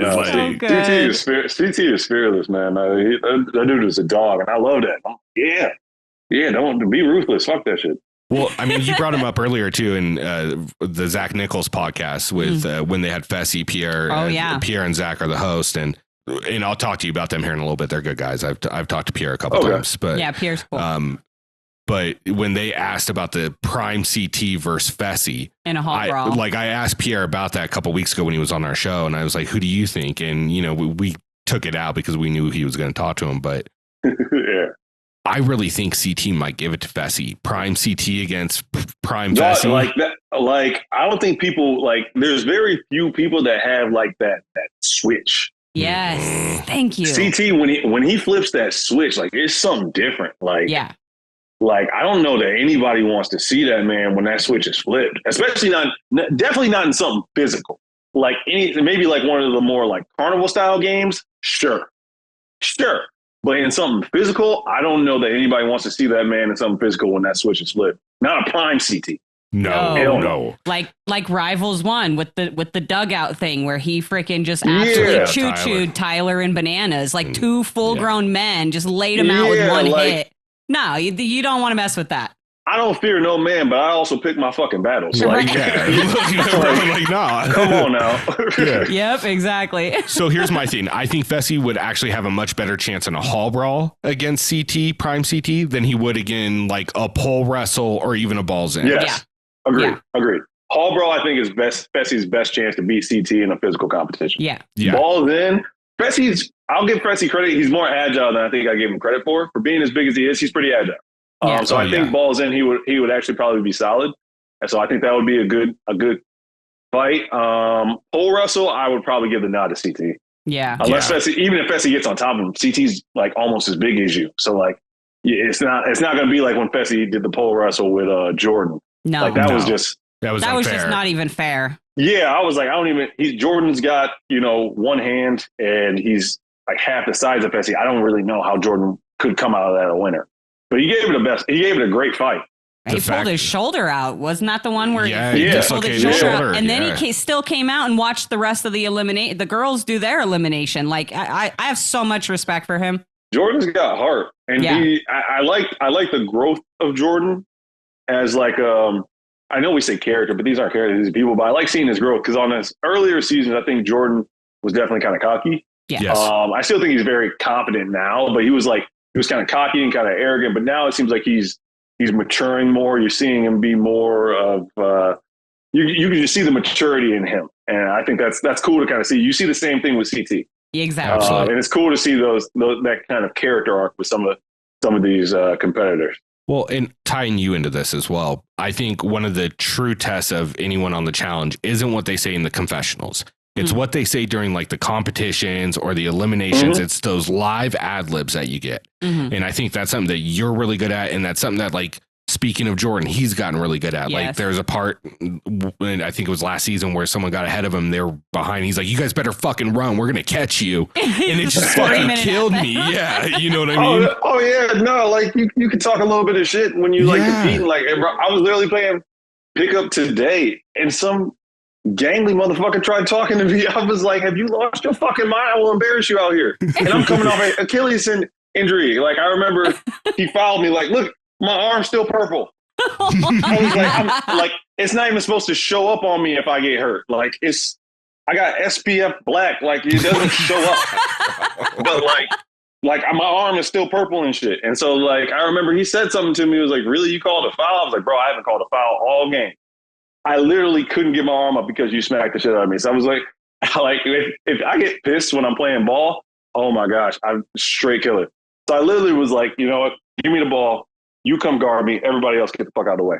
And I scored. But that's how I go about it. Like, bro, as soon as you like activate me, there's no coming back. Like you really just like awakened a whole other side to me that you didn't even know existed. So I had a conversation with her about basketball not too long ago. It was similar to the one we had, which we were talking about like Kobe and Michael. And I said, look, like LeBron is great and statistically might be one of the greatest players that has ever played the game because he can play the 1 to the 4. He can't really play the 5, but he can play the 1 to the 4.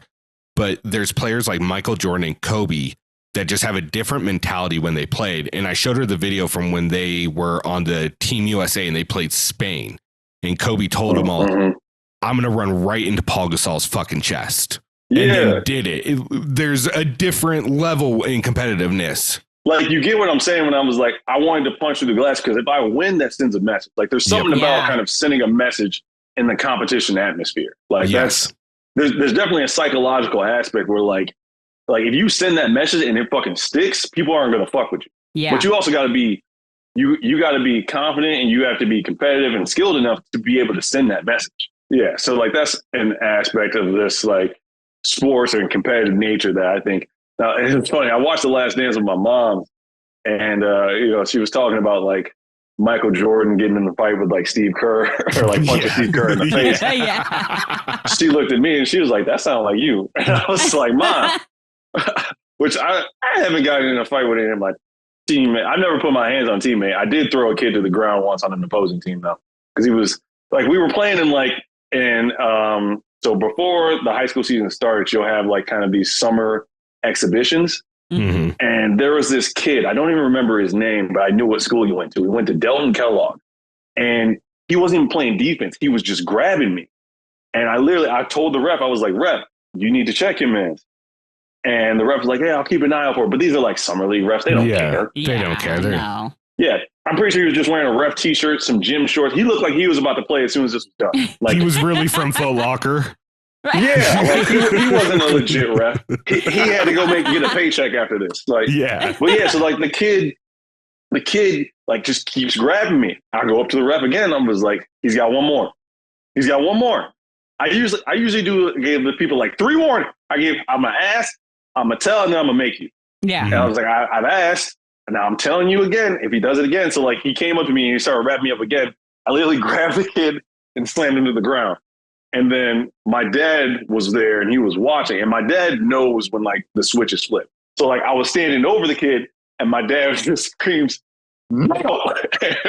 And like my dad is like, no matter what the situation going on, if I hear my dad's voice, it like channels out all that and just gets in. And I like literally stop in my tracks. And then my dad literally goes from like the spectator session and walks over to my coach. He was like, he needs to come out of the game right now. Yeah. And literally my coach pulled me out. And I was like, yeah, no, that was probably smart because that kid was about to get hurt. Like, I was like, don't play with me. Like, y'all don't know enough about me. I don't know where I come from. Like, y'all know my family. Like, don't play with me. I like how your dad's voice just cut through every bit of static. Creates everything, yeah. Oh my gosh. Literally, I was seeing red. My dad was like, no. I was like, heard it. Stopped right in my tracks and was like, shit. Let me go this way. Let me go this way. And then, thinking, Dad, where's the bench? I literally started to walk towards half court because I knew I was like, I'm getting yanked. But my coach wasn't going to pull me out because like he was like, he's good. We need him in the game. My dad was like, no, sit his ass the fuck down right now. And so I ended up, I walked out and then I like stepped out in the hallway for a little bit just to calm down. And I went back in. And I was good after that. But I can tell you this, that kid didn't foul me the rest of the game. Yeah, no, I'm sure he didn't. Learned his lesson. Yeah, no, he didn't touch me the rest of the game. I was like, that's what the fuck you get. Sorry, you need to learn to play proper defense. Look, right? All I did was I played high school football, and it's nothing special. But like, even as an offensive lineman, like if someone don't minimize yourself. It was a podunk town, a farm town. It was nothing special. It wasn't like I was playing Friday Night Lights in Texas or anything like that.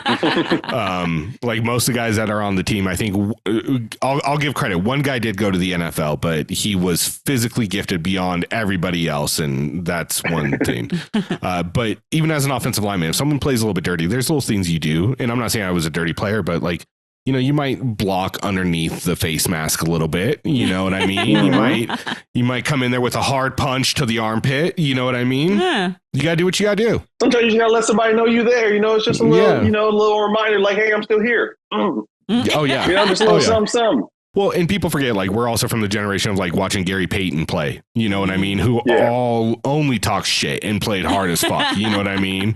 Like, that's part of like the competitive nature. Like people don't like I had my brothers growing up, but then I also had like my cousins growing up. My cousins were very like my cousins were like, if someone called a foul and they didn't think it was a foul, they were ready to fight. Like we would go and play pickup at the parks and someone called a foul, they would toss the ball inside, like, what you want to do? And I was like, that's not how we can always handle things, boys. Like, we can't always do things like this because like otherwise we get in a fight every week. How am I going to explain that to my pops and my moms when I come home? Lip busted, shirt torn. Yeah. What happened? Yeah. You know, me, Bobo, and Smooth got another fight because someone said a foul and Bobo didn't think it was a foul. So now here we are. Yeah. Yeah. You can't Guy do that. brought out a gun, so we all left the park. Like We ran. That's just how it goes. You know, it's all fun and games. It's all, you know, fair and love and war until someone brings out a gun. Then it's like, okay, shit just got too real. Yeah, exactly. Time to go. Well, what happened to your shirt? I got fouled. It's torn and there's blood on it. It was a really hard foul. It was a basketball foul, as they might say. That was a good, hard basketball foul. Some might even say a flagrant. You never know. Yeah. You know what I mean? Yeah, no, he's getting 2 shots at the line. He's getting 2 free shots at the line for sure. Yeah, absolutely. Well, X, I mean, I know we've covered a lot of the reality TV stuff, and, I think it's telling how much in the competitive aspect that you would be willing to come back on the challenge if the opportunity was right, especially with everything you've got going on in your life. The other thing I wanted to ask is, what about Big Brother? If Big Brother called again and said, hey, we're going to do another All-Star season, and it won't happen without Xavier Prather. If they said All-Stars, I would tell them to call Tiffany. If they wanted to do an all-winner season, that's probably the only way I'll go back on Big Brother. I got a lot of love for Big Brother. I'm thankful for everything Big Brother has provided for me as far as opportunities. And I also really enjoy my time on the show. But that's a serious time commitment. Yeah. Like I was in there for 85 days. To sign up for that again is tough and expect things out here to be the same. Like now I've got a fiance. I would hate for some shit to be going on out here and she's got to deal with it by herself. 100%. Yeah. Yeah. So like for me, I think the only situation where I go back into the Big Brother house would be if they do an all winner season. Cause I feel more compelled to go, like more obligated to go. Go beat all the other winner season. Yeah. Yeah. In an all legend season or like an all-star season, I think I could run into a problem similar to like what happened on the challenge. Like there's people who lost who will always want to get the people who won. Yeah. And like, I'd rather go in the house where like everybody has won. So it feels like we're more so playing on like just clean slate, level playing field. That feels more, that gives me more incentive to go back. And I don't know if I would have that same mentality if the Challenge USA didn't happen. But because it did, it kind of got me to see that like, okay, maybe some people might feel some type of way about people who have won Big Brother, and not in like a personal hateful way. It's just like they would have that incentive to get me out. Well, yeah. Whereas the winners, it's going to be a little different. So yeah, I would probably only go back on an all winner season, preferably a condensed all winner season. I think it has an impact on any show you're going to go on where it comes down to it, even like a challenge season. I mean, I think people don't forget that Josh won Big Brother, and that kind of plays a role of sometimes why he doesn't make finals. I feel like Wes forgot. I think Wes forgot that he won Big Brother, if we're being honest. Yeah, he did. Let's be real. But look how upset everybody got that Casey won Big Brother and then 2 seasons later freaking won the challenge. Like, people get so salty about it. And it's like, I think people get upset when people win and they succeed, especially if it's something that like I think people themselves would like to do. Yeah. Yes. So, if you see someone thriving and doing something that you yourself wish you could do, I think human nature is it's going to cause you to maybe feel a little bit of a type of way, especially if it's not someone you're particularly fond of. Like if it's not someone you're rooting for, then you definitely 100%. Don't want to see them do that which you want to do or that which you can't do. You don't want to see them succeed. So I think when you win, that's just kind of what comes with it. People are going to hate on you just because you won. And, that's just, if winning means I have haters, then like I'd like to continue winning. It is what it is. Look, there's a great saying. It's, if you don't have people hating on you, then you're not doing your job. You know what I mean? Like, at the end of the day. Yeah. So, and like the fact that Casey, I think to be in the realm of people who have won like multiple reality competition shows, that's elite. Like, yes. Like, I don't care if she's boring. I don't care if she's an asshole. I don't care. You call her whatever you want to call her under the sun, which I don't think anyone's ever called Casey an asshole. No. I don't know, maybe, but like whatever you want to call her, the fact that she won Big Brother and then has won the challenge, like that's really tough. Like to win any of these shows is tough. To win 2 of them is really tough. So like that, like she's in rare air with the amount of people who have ever won 2 shows. Like there have been some great people to compete on the challenge, great people to play Big Brother. Not many of them have won multiple shows. Yeah. We talk about how rare it is that you get someone like just like Paul A from Big Brother, where he had 2 long runs in back-to-back seasons. Like that's their pronouns are like I apologize. Yeah, no, keep that. No, I'm good. I'm just making sure Yeah, and also like Paul's awesome, so just show them some love. Try to respect them. Oh, absolutely. I actually didn't know. No, I didn't know. So I appreciate you actually telling me. No. Thank you very much. I gotcha. But it's rarefied air, like for Paul A, where they went back to back, long term in seasons. And we saw with like Nicole F as well. Yeah. But to do it in two separate shows that are completely different in how they're played, Correct. I think really shows. And I know Casey gets hate for her social game, but her social game's got to be strong as hell to be able to do that. I think it shows a certain level of like versatility. Yes. Yeah. Or like not only a versatility in like maybe your skills, but like a versatility in your social game. Like the fact that you socially translate to just kind of not really being an enemy of many on any show that you go on says something to like your personality, your social game, or like maybe people are scared of like your ability to compete, but like it says something about you that you can win 2 of these shows. That's impressive. Absolutely. Yeah. 100%. Yeah. I mean, to me, it shuts the haters up at that point. Like, what can they really say? Really though, like, I mean, even if they don't like Casey, it was like, I mean, if you're a woman, do you want to see Casey in like a Hall Brawl? You want to see her in Balls in? Like what? She's won the challenge. She won Big Brother, and on Big Brother, she like had a string of competition wins against Fessy, against Tyler, against like, you know what I'm saying? Great competitors. So like, as much as y'all might not like her, like there's no denying that the woman is very gifted at these shows, just period. Yeah, even her run on Double Agents when her and Leroy were partners, like they ran that season for so long. Every season she's done has been like that. I mean, she's great. Look, there was a span in there for weeks where no one else won a veto but Casey on Big Brother, and that's alone impressive. Yeah, I think she won like 4 or 5 like in a row. I'm like, that's tough. Yeah. And mind you, like Fessy, like I said, Fessy was in the house. Tyler made it to final 2, so he was still there. He's a strong competitor. Like she was just running through him. Angela was in the house. Yeah. Like, Dude, like running through him. I'm like, that's tough. That's tough. That season was stacked. When you look back on it, it Ooh, was. No, as far as like Big Brother to challenge competitors, season 20 is loaded. Oh, yeah. Angela, Tyler, Fessy, Casey. I think even Swaggy would do good if he continued to do the challenges. Bailey made it to a final. Like season 20 was loaded with challenge competitors. I felt like my season could have been similar, but I don't know that we have. I don't think that we have the caliber of like physical competitors that season 20 had. They're just loaded, honestly. We were talking about this because like with Tiffany on USA 2, and she mentioned that like she felt out of place in there, like as far as finding her groove and all that. But as viewers, she made the show so much more entertaining and she's willing to give 100% on everything that she's trying to do, that it makes it like, I don't care if she's not going to win every competition. I still want to see her on the show. Yeah. And I think that's kind of a paradigm shift in my view of who I want to see on the challenge, because it used to be like, give me Jonathan Young from Survivor. Let me see X on every season. Let me see Kyland on every season. You know what I mean? Mm-hmm. But she does bring that entertainment value to it as well. I think, and this is where like, it's a business for entertainment. You got to have both. If you just have a bunch of like jocks on there, you're probably going to lose a certain entertainment value. Tiffany's going to bring that on whatever show she's on. She's just entertaining. She has that entertainment reality TV it factor. She just has it. There's no denying it. 100%. So like to have her on any show it's going to bring that it factor.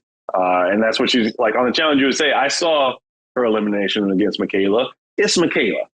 I don't like your odds, Tiff, but she got her one. She was like, there go one, bitch. Like she's still going to beat Tiff. Look, if she was going against Alyssa S or Cassidy, I would have given her a 50-50 shot to win. Yeah. Yeah. That would Michaela's a different dog. Like she can get after it. Michaela can get after it. So like, I was like, hey, I don't like your odds. Good luck, but it ain't looking good, Chief. I don't know what to tell you. Like, I don't know what to tell you. And it's all height based too. And Michaela looks like she's got about 8 inches on Tiffany too. Yeah. No, like y'all. I don't know if y'all have met Tiffany in person, but Tiffany's like 5'2". Like Tiffany's small. Tiffany is very small. That's my sister. She's tiny. She's tiny, and like Michaela, I think I met Michaela at Hearts of Reality, or I saw Michaela at Hearts of Reality. Michaela's probably like, I want to say like 5'8", 5'9", maybe. Like Michaela's taller. Yeah. Michaela's taller. So like in a game where you're like not only but I don't know that Tiffany has much of an athletic background either. So like in a game where you like shoot bucket, I would have loved that fucking competition. That looked like fun. I was like, oh hell yeah. Yep, bucket. Here we go. X would wait for it to come back to do the fadeaway. Yeah, I was like, let me get some style points. Right. Let me Do just the Vince Carter. Just hold on. let me get some of these style points. Honey dip. Ah. Yeah. I mean, she went out there. She did her best. And then, like, what I love, even though she got eliminated, what I loved seeing from Tiff was just like she was having fun, man. Yes. And like I love seeing that, because like I see people get eliminated and it is tough and heartbreaking, but like with Tiff, I could kind of tell she might have been like, this is an uphill battle. She's like, fuck it, I'm gonna have fun with it. And I love that. 100%. It's like, enjoy. You don't know how long you're gonna be on the shows. You might not get a call for it. Like, I might never end up on the challenge again. They might never give me a call again. But I can at least say, like, the season that I did, I enjoyed the experience. Yeah. So, have fun with it. Go there to win, but have fun. Yeah. Yeah. And look, here at the end of the day, to me, and we talked about this, like, as far as like confessionals and what she gave to the season as entertainment, she's right up there with like what Marie was doing, what Devon was doing when they were on the challenge. It was highly entertaining. It's like, I want to see that her come back. Yeah. On a kind of like a side note, I wanted to ask you, obviously you wouldn't have been able to do it because of injuries and everything. Were you contacted for USA too? I was. Yeah. I've been contacted for several shows since the Challenge USA won. Different types of reality competition shows. The one was the Challenge USA season 2, and then another one was a show on Amazon Freevee, The GOAT. Yeah. I'm not sure if you guys are familiar with that. Yeah, I was contacted about that show, which sounded kind of cool. And then I was contacted for another reality competition show, so to speak, but it was untitled. And but like for those shows, I was injured, and I'm still under contract with CBS, so I don't think there's anything wrong with me. So like, which that's for Big Brother. My contract, my exclusivity with like my name, image, and likeness with the challenge has already expired. My one with Big Brother actually expired at the end of this month. Let me go. Then Netflix could be an option. Like, I could go on like The Mole or The Circle, or I could go on like The Traders. Like, the world opens up a lot more in the reality competition space. So like, if the challenge keeps calling me and it makes sense, I'll do it. But I also am like, maybe I was only meant to do the challenge once. Maybe I'll go check out what some of these other shows got. Right. That don't require me to kill myself. 100%. Well, honestly, when we saw the cast release of the new Traders, I was like, I told Karina, I was like, Xavier would have been fire in this with Janelle, and it would have been fire. Bananas, Janelle, that cast is great. Yeah, that cast is star-studded. I was like, shit.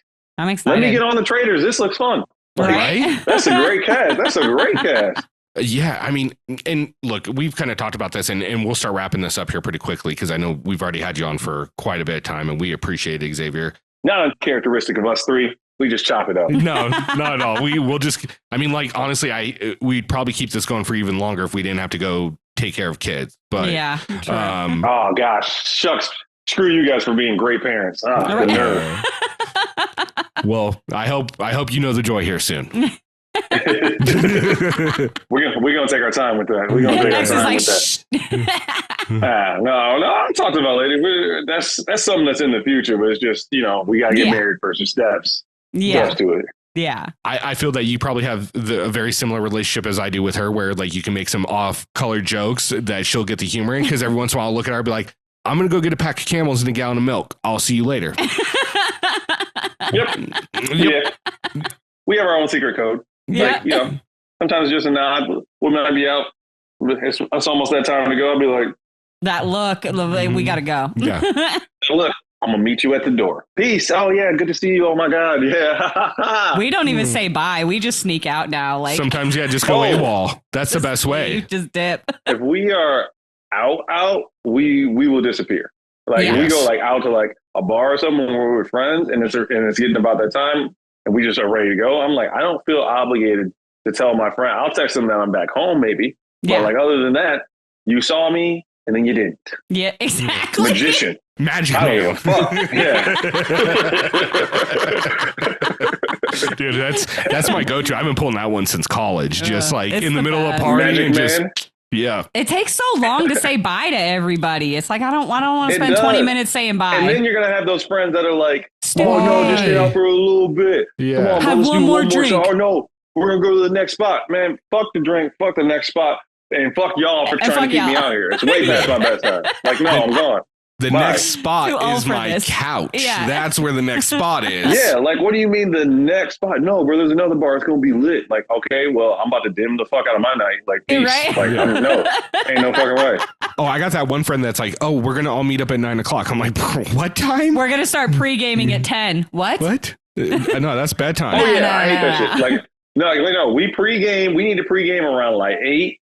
Let's get out to the bars. Let's go to some bars at like 9, 10. I need to be in my bed by like the latest I'm out is midnight. Yeah. I need to be home by midnight. After midnight, what am I still doing out? Nothing good happens after midnight. What can I accomplish after midnight that I couldn't have accomplished from the 4 hours we were doing stuff beforehand? Exactly. No, we came out to get drinks. We listened to music. We did both of those things. I don't care to do those things for more hours now. There's enough day has happened. Let me go home. I don't need the club with the red and the blue lights. All right, I don't need all that. Or it's just the fog and shit and the strobe, and you got the I'm like, man, strobe. no, fuck that. The throbbing is giving me a headache. Let me go home. Yeah, that's the new shit I can't deal with. Is like I wouldn't been able to handle it. Like they're walking through the club with like sparklers because someone got a bottle. Like there's gonna be a fire in here. I'm out. All right, I'm gone. And instantly I've turned into my parents. Too loud. Immediately, like, turn down that music. Why is the music so loud? I just want to go home and relax with a nice book. I know. I realize when it comes to like the partying culture, I've been like a grandfather since I was probably like 24. Like, Same. Yeah. Like I would still go out with like friends and stuff, but like I'm definitely my friends always say like he's gonna be on time and he's gonna be gone before you know it. And I'm like, yeah. Cause like I don't need to still be out. They'll be like, nah, bro, we gotta go out to like 3. 3? Nah. In the morning? In the AM? Hell no. No. Why? Cause that's gonna be the time of night where I get hungry again. But I'm also really fucking tired.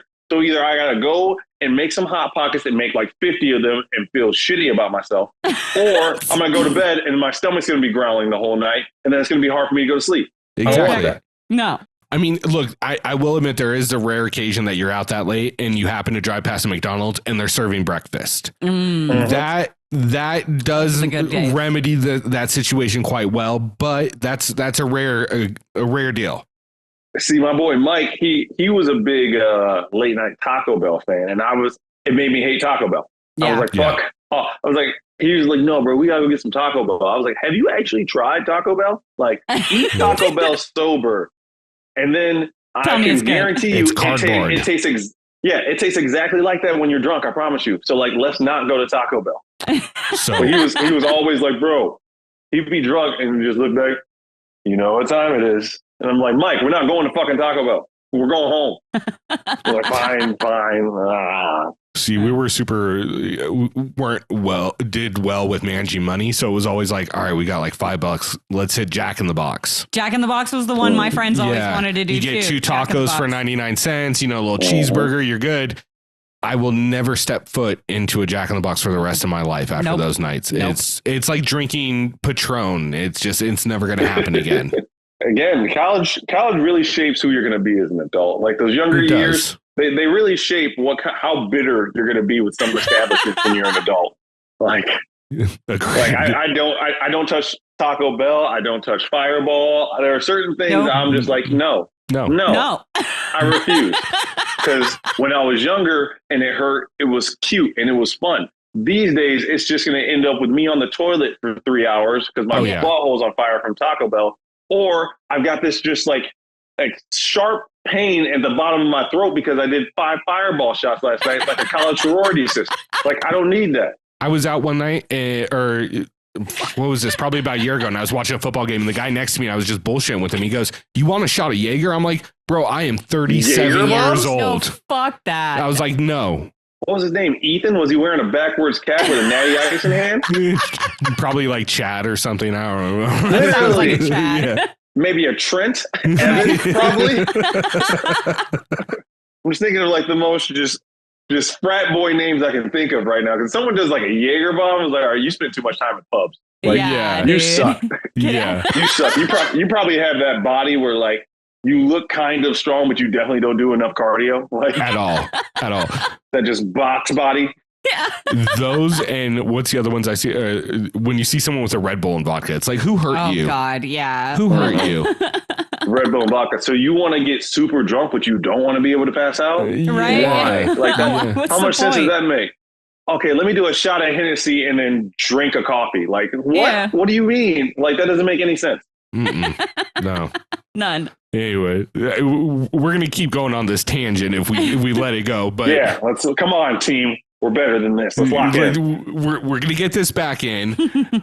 I want to ask you, with you being a challenge fan, we've kind of danced around this subject, but if you had to choose a Mount Rushmore, women top 4. So this has changed since the last time we talked. You said women top 4? Yeah. Women top 4, Emily S. Yeah. I think I just think she's a good competitor. And like, if you look at her numbers, she hasn't done a ton of challenges, but in the challenges that she's done, like her final and win percentage is very high. It's like Landon. Yeah.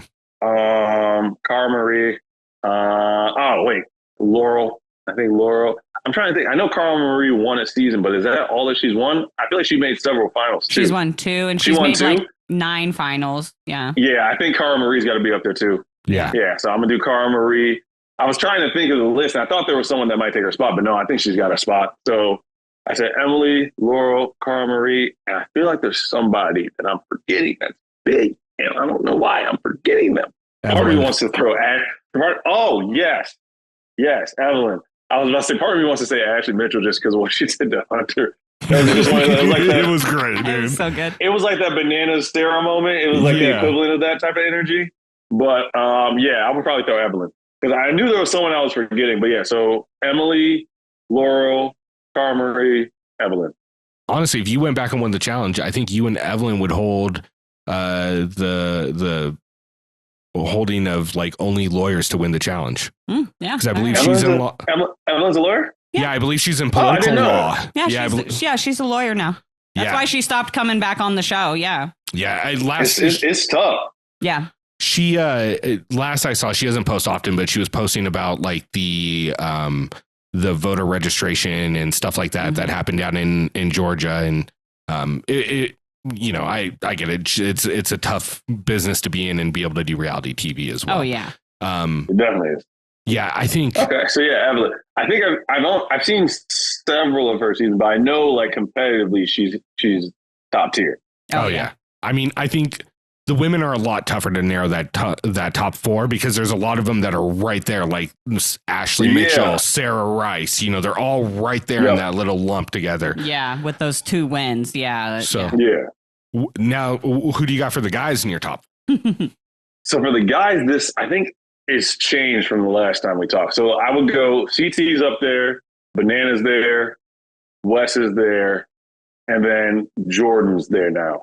Yeah, I think Jordan has made his way to the Mount Rushmore. Originally, I think I had either Jordan or Wes off, and I had Darrell up there. Yeah, but given some of Darrell's recent performances on All Stars and Jordan's like just overall now number of wins and his win percentage and just his ability to be a competitor on any given challenge, I think Jordan's got to be up there. The other 3, I feel like they're such like challenge staples that they just kind of have to be there. Like Wes, Johnny Bananas, and CT. When I think of the challenge, I think those are probably like 3 of the names on the male side that just come to mind. It's like naming a Mount Rushmore for basketball and not having Jordan on there. You know what I mean? Like it's just a staple. It has to be there. Yeah. So like CT, Bananas, Wes, and Jordan. That would probably be my Mount Rushmore. I like it. Yeah. I like it. I know last time we did for your hypes on it was DMX. X going to give it to you. Are we rolling with that one or do you want to switch it up? No, we can stay with that one. Okay. Awesome. It's a classic. It's true. Gotta give it to him. Gotta always give it to him. I'm going to be honest. I was about 13 when DMX got really popular and I heard one of his songs and it changed my whole view on rap music at that point. It was just angry. He's a real poet. He's a real poet. He's just, his words are just so soothing, This tea is really good right now. What he's been involved from it. The way Cisco lays that vocal. Yeah. I tell you what, this man, the DM of X, he's quite talented. He's quite talented. Oh my God. And then his talk about character growth. They got that meme of him when he was on that show where he's talking about lilies, and he's like, I used to. Have you not seen the meme? I didn't know DMX was talking to lilies. So he's on a show, and this guy's talking to him about his girlfriend, and he goes, girls are much like, and I might be using the wrong type of flower, it might be a different type of flower, but he's like, I thought they need the most expensive soil and all of this, but really they just need your time and attention. And it was like, I was like, damn, I used to listen to him just scream for 60 minutes straight. Rip heads off, talking about shooting people and shit. Right. There was always a dog randomly barking in the background. Yes, we love it. Look, I'm going to be honest, ATF is still one of my favorite songs by him. Just putting that out there. So. Oh, yeah. X going to give it to you. X is coming. Rough Riders anthem. I'm trying to think. There's another anthem that I can't think of. What's My Name? The one that Dre produced. That one's fire. Mm-hmm. Yeah. Slippin'. Slippin's another one. Yeah, he's got so many bangers. Bro, I went and saw the Yin Yang Twins in concert, I think last weekend or a weekend and a half ago. I didn't realize they give me like the same energy as kind of like DMX, where like everything is like, like everything they just want to get after. And like out of all the people who performed, which it was Baby Bash, Nelly, Fat Joe, Chingy, Yin Yang Twins, like a bunch of that sounds like high school, right? A bunch of early 2000s like bangers, but Yin Yang Twins was like crushing it. I was like, bro, they had the hits, like they were on everything. I just think of that one part on the Chappelle Show where he did the Lil Jon and Yin Yang Twins, just always. I was thinking about that too. Yeah, that's all I think of over and over. That's millennials, welcome. Watch out, boomers, here we come. Right. But, all right, we do have one final question, and the best analogy I can give to this is: did you ever watch Jesus Amaro? Did he who? Jesus Amaro from the Bodega Boys. Jesus Amaro. That is like, what is that? I don't know what that is. I'll send you the clip. They used to be on Vice TV. They had a podcast, but at the end of their episode, they always ask someone what would be like, their slogan above their image. You know what I mean? So almost like, when you're done with reality TV, when you've stepped away, what do you want people to remember about you? What message? What message do I want to send to people about my time on reality TV when I'm done? This is very introspective, because I could go serious or I could talk shit. You could seriously talk shit. Ooh, I like where your brain's at. Or just do like a Jordan, fuck them kids. And just be like, fine. Fuck you, you're cool, I'm out. Yeah, like, I don't know. I try, when I look back on like my reality TV career, I've done 2 shows, I've won 1, I've lost 1. And I feel like I've made an impact, whether that's for some people that they might view that impact as good, for some people they might view that as bad. But overall, I feel like I was able to make an impact. So I would just say, in whatever you do, try to leave an impact. Nice. I like that. Yeah. I like that a lot. Yeah. I mean, at the end of the day, you never know what people are going to take from it. But in my opinion, what you accomplished, especially on Big Brother, it's going to resonate with people for a long time in a positive manner. You know what I mean? And it's the representation. And we've talked about this before, but you know what I mean? I hope so. That's something that, like, probably years down the line, I definitely appreciate it in the moment. Like 2 years later, I still appreciate it. But it's something that, like, when my wife and we have kids and things like that, it'll be cool to kind of be able to take a step back and like maybe my kids see like, hey, your dad did something when he was younger, and that'll be cool. I still haven't watched my season, so at this point I've kind of decided that like I'm gonna wait and maybe watch it back with my kids if they ever want to watch it. Yeah, there you go. So yeah, it's kind of cool. So your dad did something once when he was younger, and I hope you guys just know that like, he's trying to make you proud even though you're not here. Well, that's awesome. As a recommendation from someone who has watched your season of Big Brother, just miss that elimination or that vote off with when it went to 4-3. Just skip that episode. You don't need that one in your life. It's fine.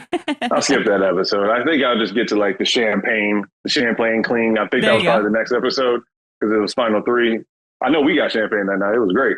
It went from being a heated altercation to like, oh damn, the juice. Like, here we go. All right, bet. Haven't had any of this in a while. That's one of those where you drink one glass and you're like, I feel this. Yeah. I think I drank it and then I think I like clinked it on Kyland's picture as it went black and white, and then we went down. I forever will appreciate your pettiness on certain things. I was just like, cheers, bro. It was just like, cheers, brother. You know, I hope Jury House hears you well. Although I don't think he ended up going to Jury House because it was too late in the season at that point. Yeah. It's like a few days before finale, but yeah. Quick turn. Yeah. Xavier, thank you so much for coming on. We appreciate it, man. It is truly a great time every time we get to sit down and talk with you. We're always like, oh, it's only going to be for like an hour and a half, 90 minutes. And then 2.5 hours later, here we are. And if it didn't happen, it wouldn't be us three talking. Exactly. True. Well, thank you guys for having me. I'm glad we were able to do this. It's a pleasure. It's always a blast. And who knows? We'll see what the future holds. Maybe I'll come back on later in the future, bother you guys again, take up a couple more hours of your time. Hey, we appreciate it, man. And if you ever want, you end up getting stuck on the season, you want to talk about it, you're always more than welcome to join us. Yeah. I know exactly where I need to go. Just saying, it's right we'll here. We'll be here. You know what I mean? So. All right, Xavier, thank you so much, man. Thank you. I'm going to clock out. See y'all later. Bye. Right, have a good one.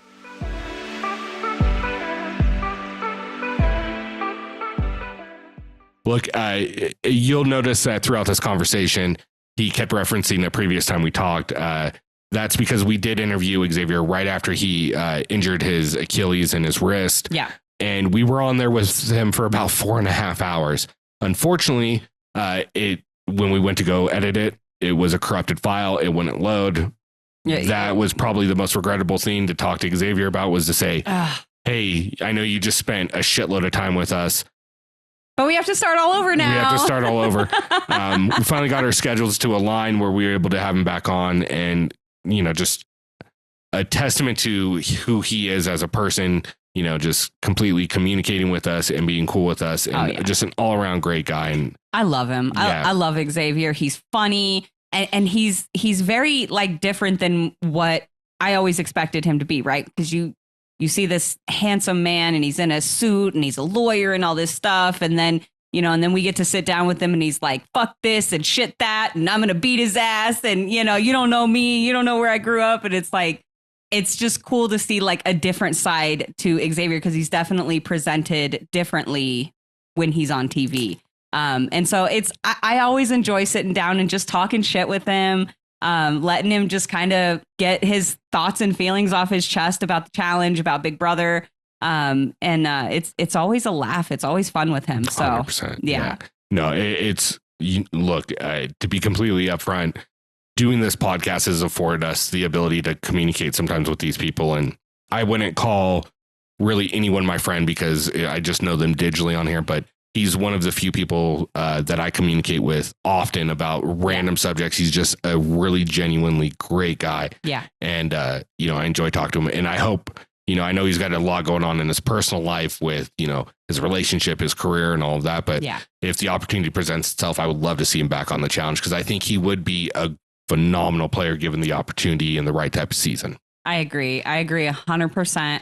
I would love to see Xavier get a second chance at the challenge, and obviously we touched on this in the interview, but with there being so many people who, kind of had maybe some salty feelings about him beating them on Big Brother, and there's always, we talked about the being in like a season of like all winners and wanting to beat the other winners. Yeah. There's still that same kind of feeling when you're not a winner and you're in the house with a winner, right? Of being 100%. Like, I want to be the one to take that winner out. That guy just won. I want to be the one to take him out. And then people are going to fear me. 100%. And I think that was a lot of what was going on with Xavier on Challenge USA the first time. And I would just really love to see him on a season where it's not full of Cookout members and BB23 members that are salty with him. Yeah. And have that opportunity to actually see him play the game. He's such a cool guy, and he's really great socially. He's really great, competitively, physically, and he's funny. So I think he's definitely made for a show like The Challenge. And I really hope that we get to see him again. Absolutely. 100%. And look, we know in the beginning of the interview, there was some audio issues because of signal. It's a joy of doing interviews when you guys live 2,000 miles apart. I did my best with the editing. Yeah. Sorry, guys. Want to remind you to make sure you subscribe wherever you're listening to us at. And if you get a chance, rate us 5 stars. And then as well, if you're not following Xavier on Instagram, definitely do that. We'll have his information linked below. Mm-hmm. And otherwise, for all of us here at the Challenge Fandom Podcast, for myself, Ricky Hayes, my beautiful wife, Karina Hayes, we want to thank you guys so much for tuning in. Thank you to Xavier Prather for giving us his time today. We appreciate it. And thank you guys for giving us your time. We hope you enjoyed the interview. Bye. Bye.